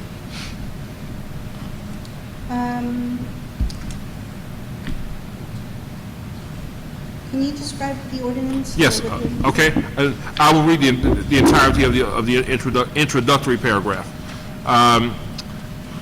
The motion seeks to repeal and reenacting, amending subsection 20-5, which is parking restricted, abandoned vehicles, to prohibit any service, maintenance, or repair to certain parked motor vehicles, and by repealing, reenacting, and amending Code 250-6, which is overnight parking of trailers and commercial vehicles, prohibited by adding provisions identifying adding provisions that identify what commercial vehicles are, and by repealing and reenacting and amending Section 250-12, which is the parking of certain vehicles in town prohibited, and to abolish the provisions therein, and by repealing, reenacting, and amending subsection 250-14, vehicle weight limits, by adding provisions requiring permission from the chief of police to operate vehicles of a certain weight, and removing the mayor and council. By way of summary, what this does is amend certain codes that are present, which govern which vehicles may park. It clearly defines what commercial vehicles are, as well as overnight parking rules, overnight parking of commercial vehicles, and it adds provisions that identifies what a commercial vehicle is.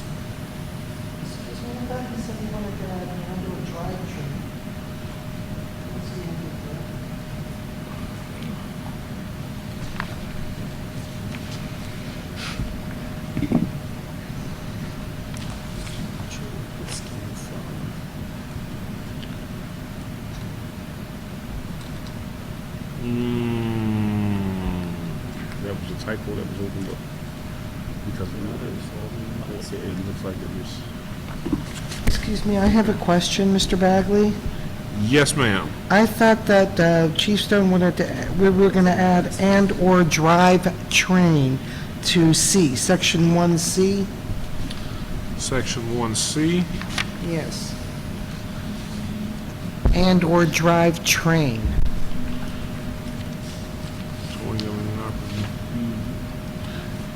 You are correct.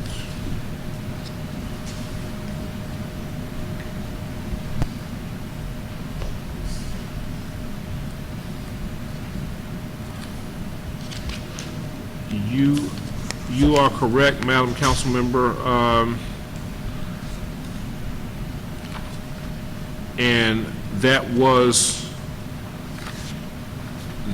placed before for amendment, and it looks like it looks like the ordinance that you have in your packet does not contain that language. And I noticed another typographical error in the third whereas, that the town, the town mentioned therein is incorrect. What we can do, as the changes. The first change is cosmetic in nature. The second change does add a provision. If in the motion, the motion can be made to adopt the ordinance with amended language to adding drivetrain to section 1C, and correcting the town in the third whereas. That would be said in the motion that you would take forward, or if it is your pleasure to table this ordinance and bring it back in your next session, the council may do either one. I also have a question on the section of 4. I thought we were going to add the width of 88 inches on section 4, page. If we may, in proper order, okay. someone should make a motion to open it and then second it, and then we'll move into discussion. Sure. Allison Pages, Ward 2, I make a motion to open for discussion, ordinance number 0062025. It's not the proper I'm Yes. sorry. Yep. It's to approve it and then we can discuss it. Yeah. You don't make a motion just to discuss it. I'm sorry, I make a motion to do what? To approve it. Okay, I'm not doing that. You can't, I don't want to. For turn on. I'm sorry. Councilmember Emirates, I'll make a motion to approve ordinance O-06-2025 with 2 amendments to the language. First, in the third whereas statement to replace Town of Edmiston with Town of Colmar Manor. And second, in section 1, Article 250-5, subsection C, to amend the final sentence to say minor repairs unrelated to the operation of the engine, comma, chassis, comma, and/or drivetrain.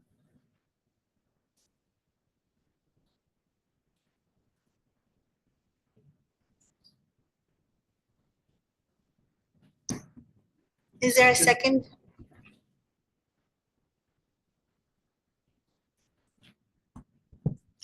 I'm okay, a second. Okay, I'll go ahead and open it up for discussion. And so here's what I see, I'm not sure, please confirm. The Councilmember Evans suggested that section 1C should include also the town Town of Colmar Manor. Here, yeah, Right, the Colmar Manor. And then in section 4, I thought we said that we were going to add the width of 88 inches. Yeah, so in section 4.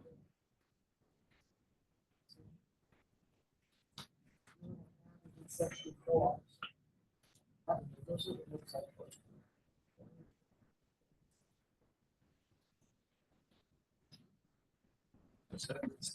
Change from last meeting. That made it in, that, I think that exists in the copy I have. It's.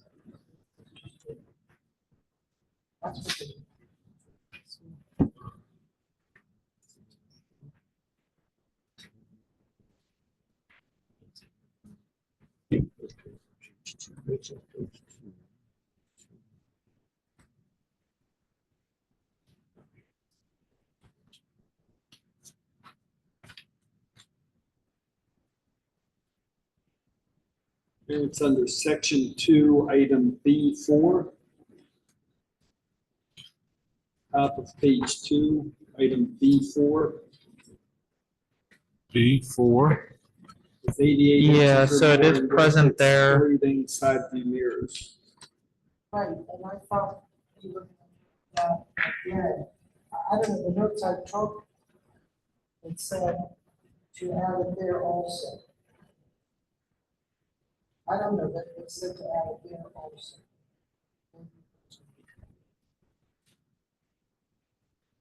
So just to make sure I'm understanding correctly, so in the area mentioned by Mr. Clerk Treasurer, we have is the language in item 4 correct, or should it be?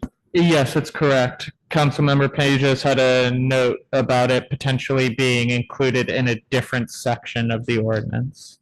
Yeah, all right, this is what the notes I have here. See where it says number 4? Here, and it says wait, we were gonna add the width of 88 inches. Which we did. Where? Oh, so. It's here, but not here.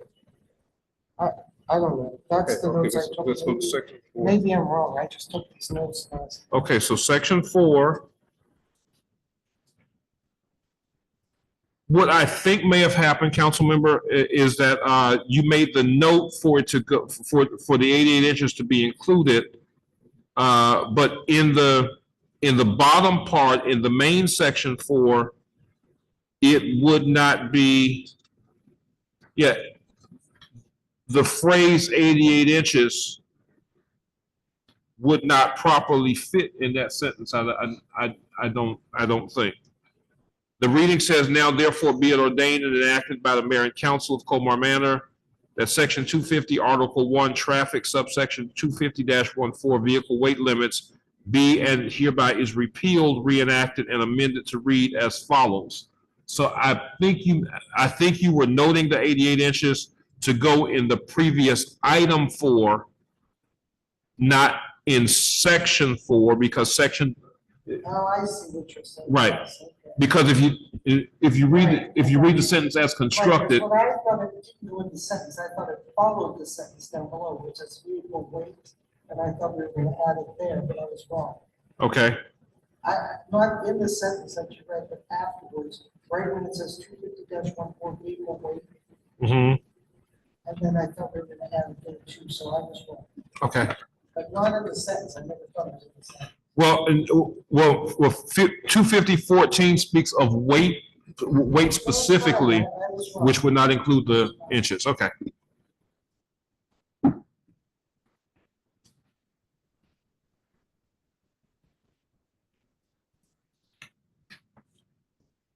Is there any further discussion? The motion, yes, so the motion has been entered inclusive of the two text changes. And if there is, at your pleasure, if there is no further discussion, you may proceed. Okay, so if there's no further discussion, I'll go ahead and call a vote. So let's just do a roll call. Ward 1 is absent unless she's gonna respond online. Yeah, she's not online. Okay, so Ward 1 is absent. Ward 2? Aye. Ward 3? Aye. Ward 4? Aye. Mayor votes aye.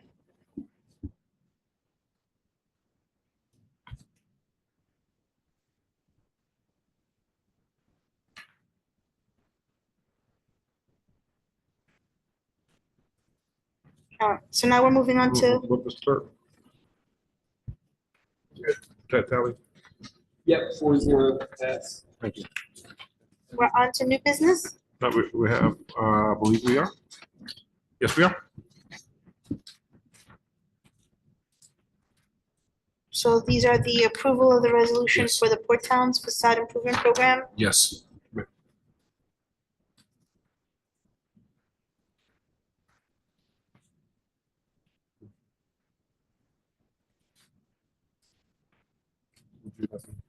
See, okay. Yes, Madam Mayor, before you are two resolutions for your consideration and potential adoption. The first resolution is support for the town of Colmar Manor and the Port Towns application to the National Capital Strategic Economic Development Fund for business assistance through a facade improvement grant program. This is a joint effort for the Port Towns, and the facade improvement funds will be available collectively to the Port Towns. And I'll just read the first whereas. Whereas the Port Towns communities comprising of the towns of Bladensburg, Colmar Manor, Cottage City, and Edmiston are designated as sustainable communities by the Maryland Department of Housing and Community Development and have a shared commitment to revitalizing their commercial corridors and enhancing the economic vitality of the region. There are several other whereases. The last one on this page, it says, whereas the town of Colmar Manor supports the Port Towns joint application for NED funds and recognizes the importance of leveraging this opportunity to catalyze local businesses. For those who may not be familiar with facade improvement programs, what they do, funds are provided through the Department of Housing and Community Development, and it allows for businesses to improve the outer exterior of their properties to be more aesthetically pleasing and to foster business development.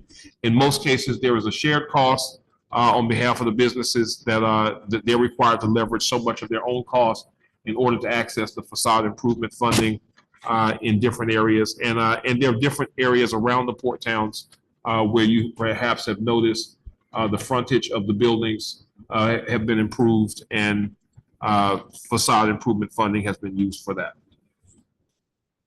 Madam Mayor, what is your pleasure? So may I ask a question? There's no in-kind or in-like funding for the town. It's free to the town, right? It just- In motion first. Yeah, so I'd like to request a motion to accept the resolution, approve the resolution, pass the resolution. All right, Allison Pages, Ward 2, I move to accept the resolution, number XX 2025. Councilmember Emirates, I'll second that motion. Okay, let's go ahead and open it up for discussion. I just had one question. Just like that watershed thing, do we have in-kind or in-kind that we need to donate for this?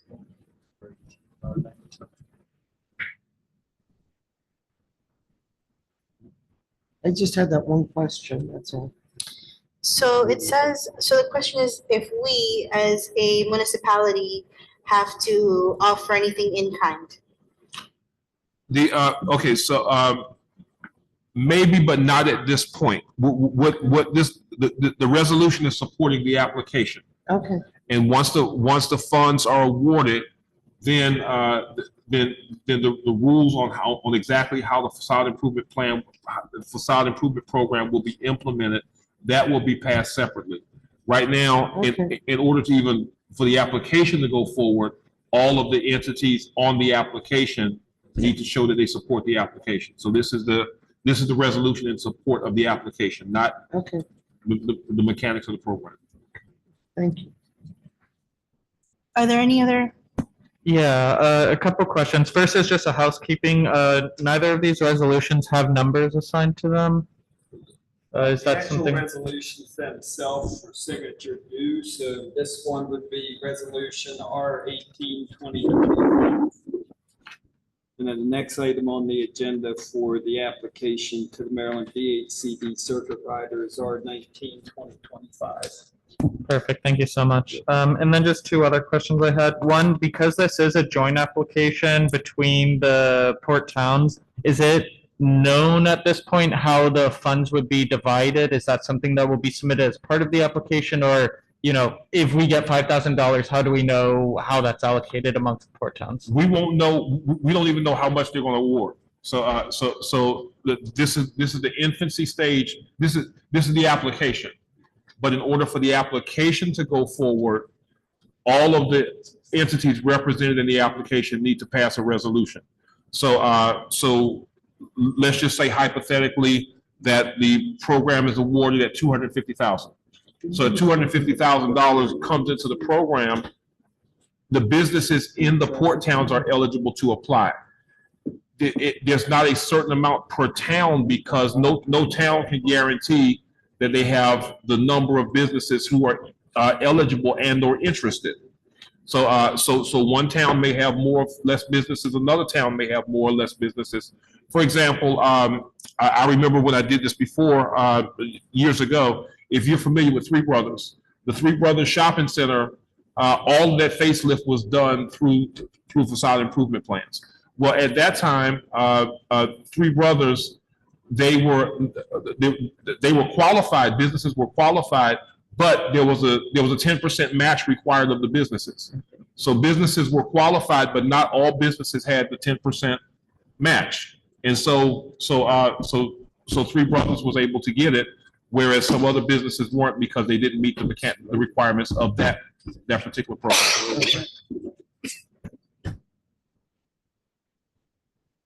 And then, sorry, very last question, just a quick one. I assume if we're awarded an amount of money and there are not enough businesses interested or not enough to allocate all of the grant funds, those are just returned to the agency. There's no penalty associated with a lack of use of funds? Correct. There's no penalty, and usually you have 5 years. 5 years from the award to find businesses that are eligible. And the agencies, and Dan may have more current rules, but the way it used to work is that you can modify your rules of the program if you're finding that the present rules that you lay out are not attracting the right amount of businesses. You can get back together collectively and change your rules so that you can have more people qualified, more people to apply. For example, I have seen people drop the 10% match, and that's after not being able to get enough businesses who had 10%. And so there are different things that can be modified as you make your rules. Perfect. Thank you very much.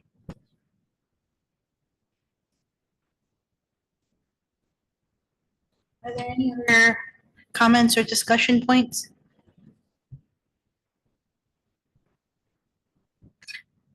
The original motion had resolution number XX 2025, so that needs to be, so we need a motion An amended motion. we need to amend the motion. 18. Is it? 18. R 18. Yeah, 18-2025. Okay, Councilmember Allison Pages, I move to pass resolution number 18-2025. To amend, I'm Motion. sorry. To amend your motion. Resolution, You're making a motion to amend your previous motion so that it's reflected in our. oh, I see, okay. I make the motion to amend my previous motion stating accepting resolution XX 2025 amended to read resolution 18-2025. Any discussion?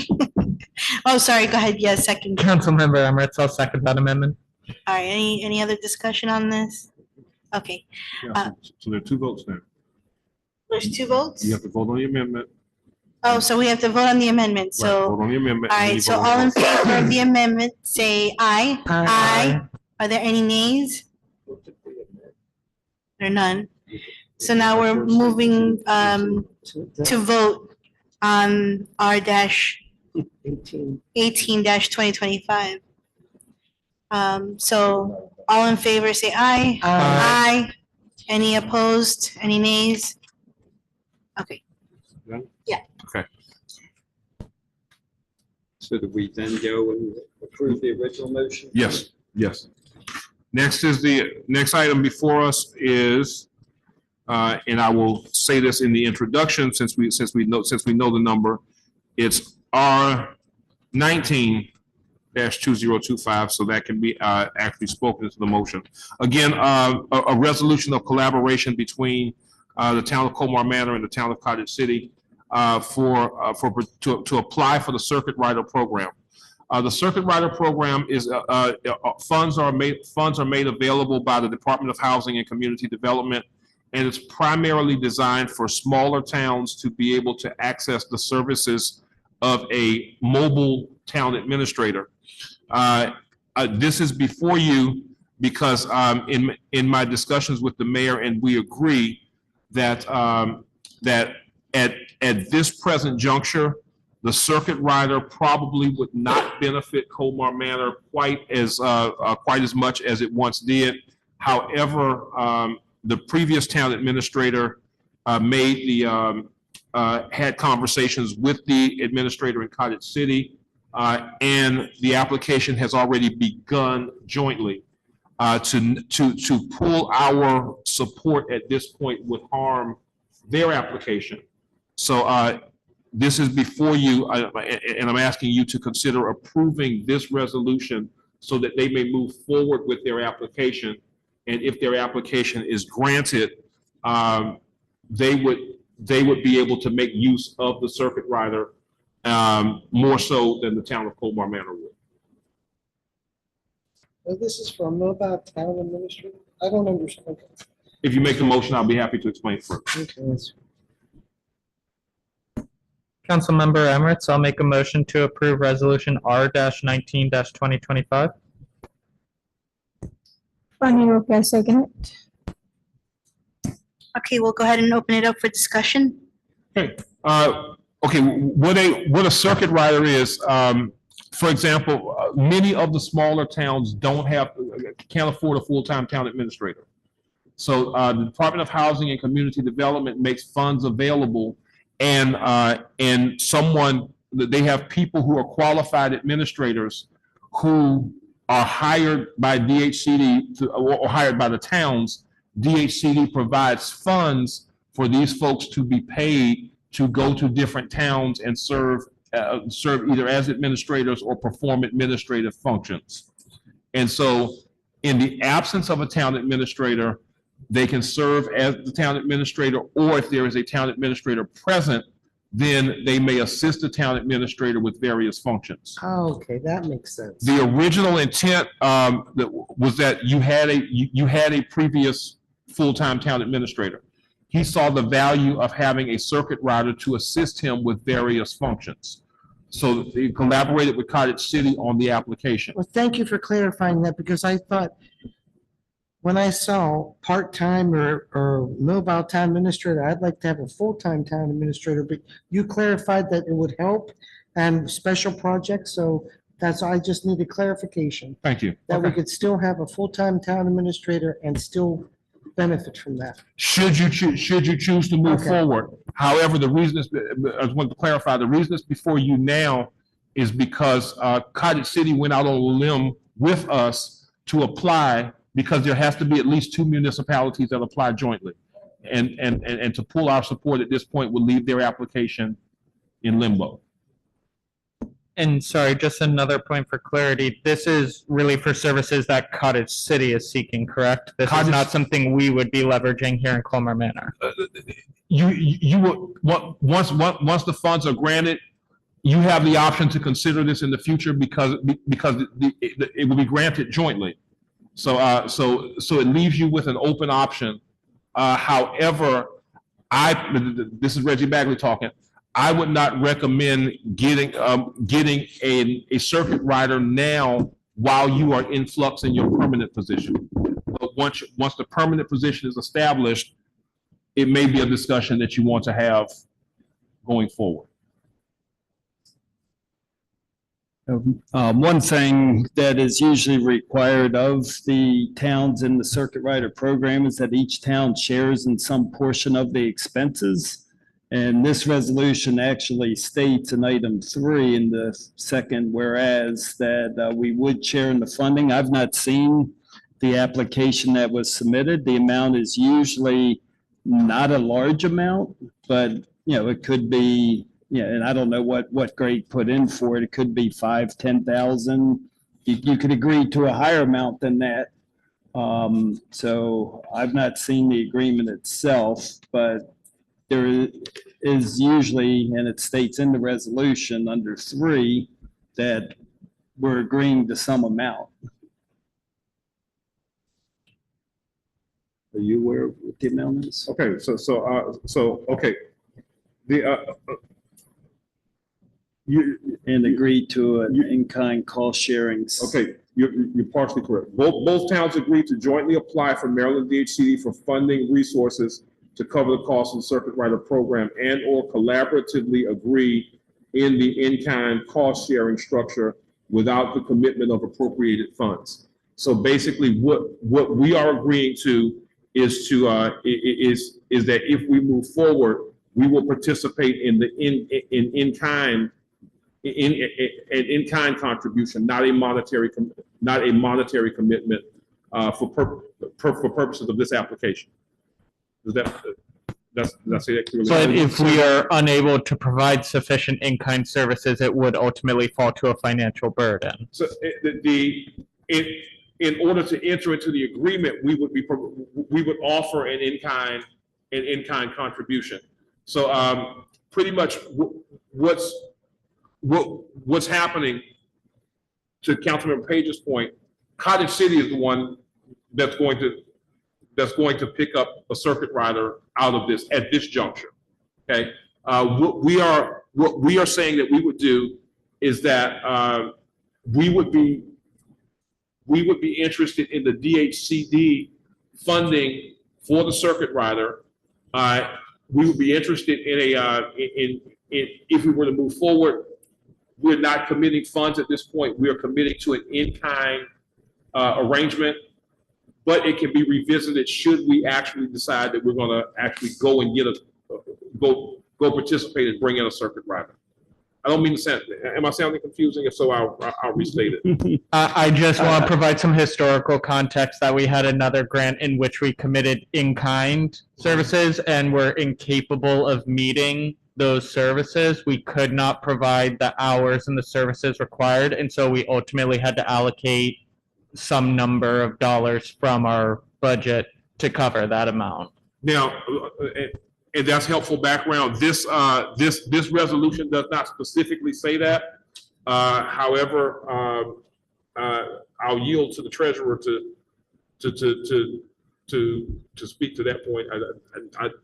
I'm not familiar with all the historical context. Yeah, well, what Councilmember Emmerich said is correct. I think it was like a $10,000 in-kind service, and we were not able to provide the in-kind service. So Greg came back to the council and had them agree to provide monetary match instead. I've not seen the application, so I don't know what we are being asked to contribute. Under responsibilities, it says each town will outline responsibilities specific to each municipality, and shared funding could be in kind with the way that it's stated. It doesn't appear to ask for any appropriated funding. So I don't know what they are asking us to commit to in the application. I've written the applications before for Colmar Manor and have received circuit rider funding in the past. So I'm familiar with the program. I'm familiar with what they ask for, and it's pretty specific in the agreement as to what each town is going to do. And I would suggest, I don't know how soon they need this, but I would suggest that we get a copy of that application before we actually support it to know what we are agreeing to. Okay, and they actually need it pretty soon, which is kind of how we ended up ended up here. I of course I'm I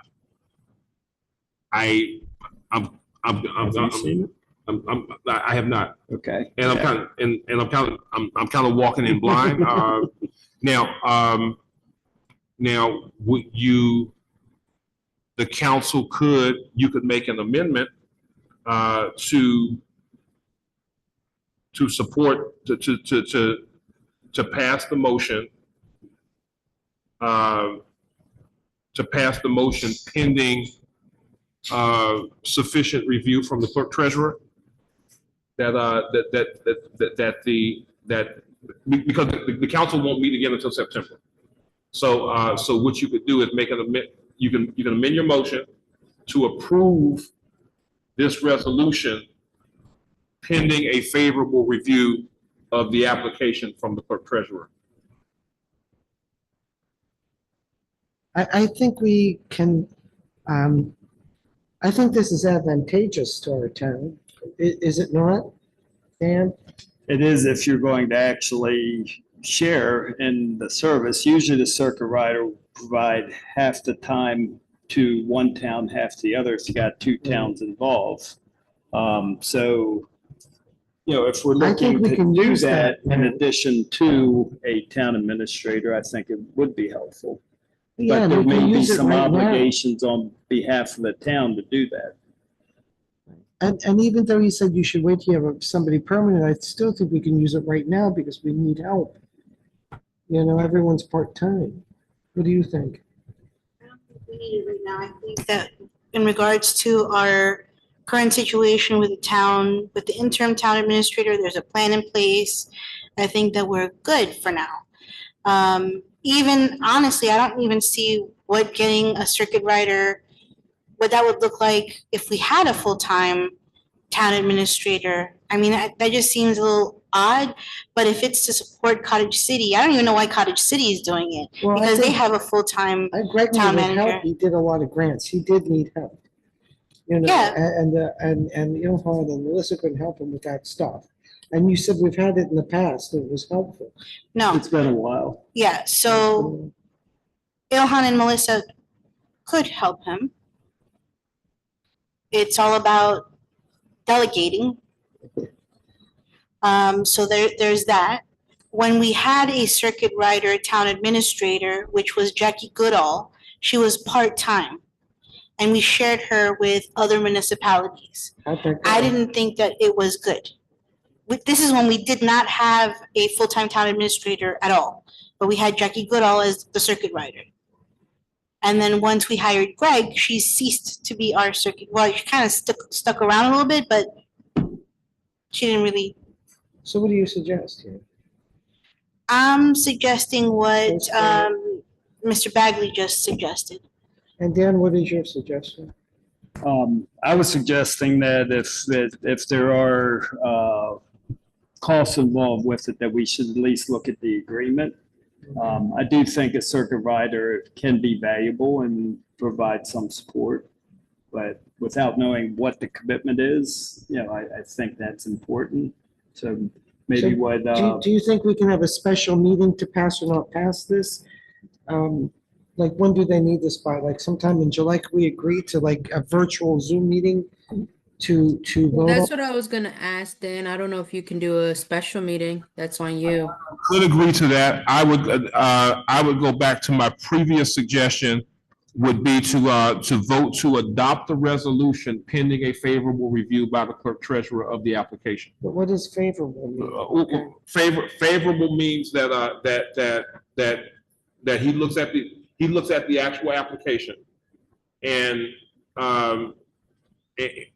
he looks at the actual application, and if there's not a potential harm to the town, Okay. then he says, then your motion goes forward, or your approval goes forward. And what that does, that allows the resolution to pass without having to reassemble the council. What do you guys think? In a meeting.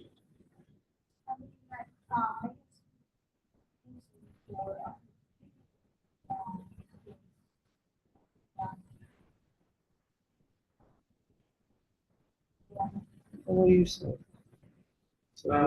I mean, yeah. So I'm not inclined to approve this without having a better sense of what this grant actually entails. I'm not opposed to a special meeting to approve it, or I mean, if we're leaving it for Dan to review and accept or reject after our approval, I would say on his judgment, I'm okay with that, but I'm Okay. not going to just outright approve this in its current state. All right, so then we can do it based on Dan's. All right, So if the council is leaning towards doing that, who made the motion? No motion. I was gonna make the motion. Allison. Right, made the okay. motion. Because you. So then you would,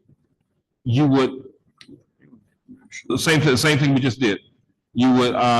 You would make a motion to amend your previous motion to include conditional approval by the clerk treasurer. Oh, you did the original motion, so. is there even a Yeah, so. do we have a motion yet? Yes. Oh, yes, Emirates and Roque to approve, yes. All right, so I think I've got this. I would like to make a motion to amend my previous motion in support of resolution R-19-2025 to be a tentative approval from the council pending a favorable review and determination by the town clerk treasurer, Dan Baden, when the application can be reviewed in full. Okay. And then someone will second that. Allison Pages, Ward 2, I second the motion. And then that can be done by voice vote. So let's go ahead and do a voice vote. All in favor, say aye. Aye. Any opposed? None. Okay. That's for the amendment. That's for the amendment, correct. Now the original motion is still on the table to approve the resolution as amended. Like we did before. Yes, same thing you just did. Okay, so I'll go ahead and call a vote. All in favor, say aye. Aye. Any opposed? Okay. Oh, it's not you. So then. And the last item on the agenda under new business is approval of the police department request to amend previous council approval for the purchase of new police vehicle. Yes, this item is requested by Chief Stone, who will speak to it. The council previously approved funds for a vehicle, and the chief would like to make a subsequent request as it relates to that. Chief Stone. Yes, good evening. During the budget process for the fiscal year 2026, proposed purchasing a new police vehicle. At the time, I obtained, and that purchase was approved by the council.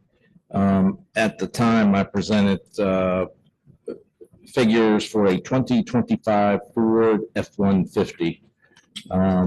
The purchase price was $52,500 plus all of the equipment required, lights, siren, computer stand, printer. There's a ton of things that go in with them.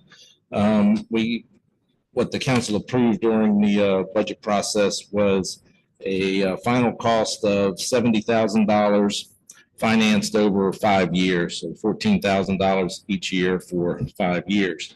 In speaking with the dealer to order the vehicle, they advised me that they have in stock 2024 Ram 1500, similar style police package vehicle, but at least $5,000 less, $5,000 to $7,000 less. So, moving forward with the purchase of that vehicle would save $5,000 to $7,000. But then speaking with Dan, it needs to come before the council for approval. It technically needs to come to council because of the purchasing limits. The money's already been budgeted. And Chief had put down a couple different motions here, but I would like to propose one that I think should be made that would cover everything. And that would be a motion to purchase a 2024 Ram 1500 police vehicle at a cost of $46,982, plus purchase and installation of related emergency equipment not to exceed the budgeted amount of $14,000 per year under a 5-year lease purchase agreement.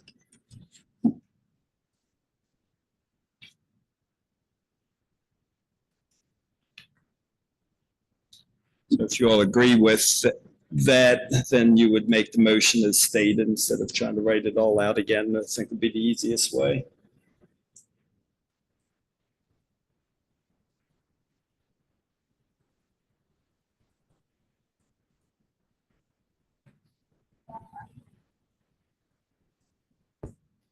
Fanny Roque, I move to make the motion as stated. Make a motion state to approve. Just, Motion is stated. okay, is there a second?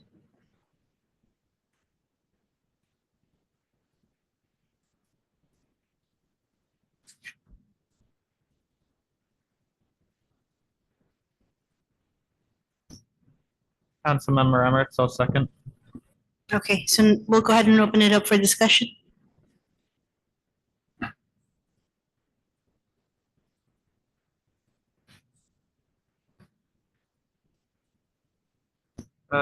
Yeah, I guess one question is, do we have any sense of what the annual maintenance is going to be on this vehicle? Earlier today, Chief Stone shared with us a readout on maintenance of police vehicles for the past year, and maintenance across all of those vehicles was less in total than the yearly cost of this one new item. With it being a new vehicle, the maintenance in the next few years, at least the next 3 years, should be very minimal. Tires, brakes after 40, 50,000 miles, but the bigger ticket items, your air conditioning, transmission, and things of that nature will all be covered by warranty if it malfunctions. Well, I know that I just signed a thing for the auto maintenance for one of the cars. I don't know which one, the check in here was $88.85.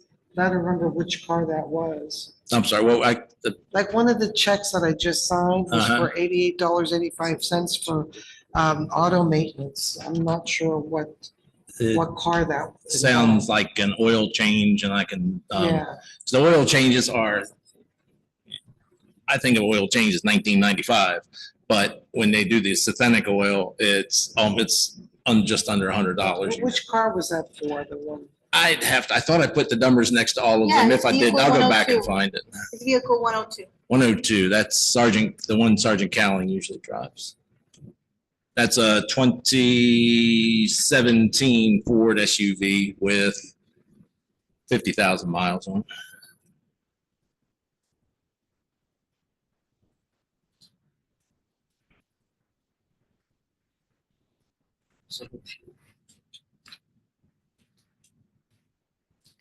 So, Councilmember Emirates, you were talking about how the cost of all of these repairs is less than the cost of the automobile that we've approved to purchase.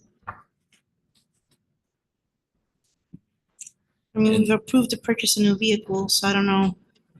If I could add that this purchase of this will be able to shift the vehicle assignments around. It will allow for the disposal of two vehicles that are out there now.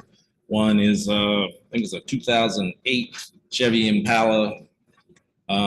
It runs. The brake pedal goes to the floor. And the other is our lovely 2006 Ford Crown Vic, driven by our code enforcement officer, which to me is a bit embarrassing. I don't know how if I were him, I'd be embarrassed riding that around town. He doesn't complain about it. But I would hope that the mayor and council looking at that car, make it down the road, would provide the employees or that employee with a better operating vehicle, one that at least looks better and represents the town better. Right now, it looks like I looked the word up. The word hoopty does exist in the dictionary, and that is a hoopty. So Does the AC even work in that? AC car? works. Yeah, it does. That does work. I'll give you that. But it does. Going with this saves what 5,000 to 7,000 from the original quote. That's the proposal. Is there any other discussion or question? Okay, do we want to go ahead and vote on this? Okay, so let's go ahead and do a roll call. Ward 1, absent. Ward 2. Nay. Ward 2 voted nay. Ward 3.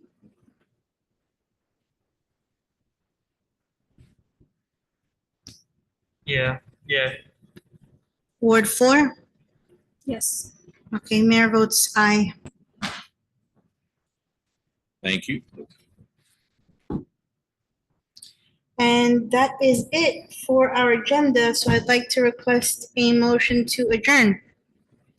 Councilmember Emirates, I'll make that motion as stated. Councilmember Pages, I second. All in favor, say aye. Aye. We're adjourned. Thank you. You don't have to go. I do, but I don't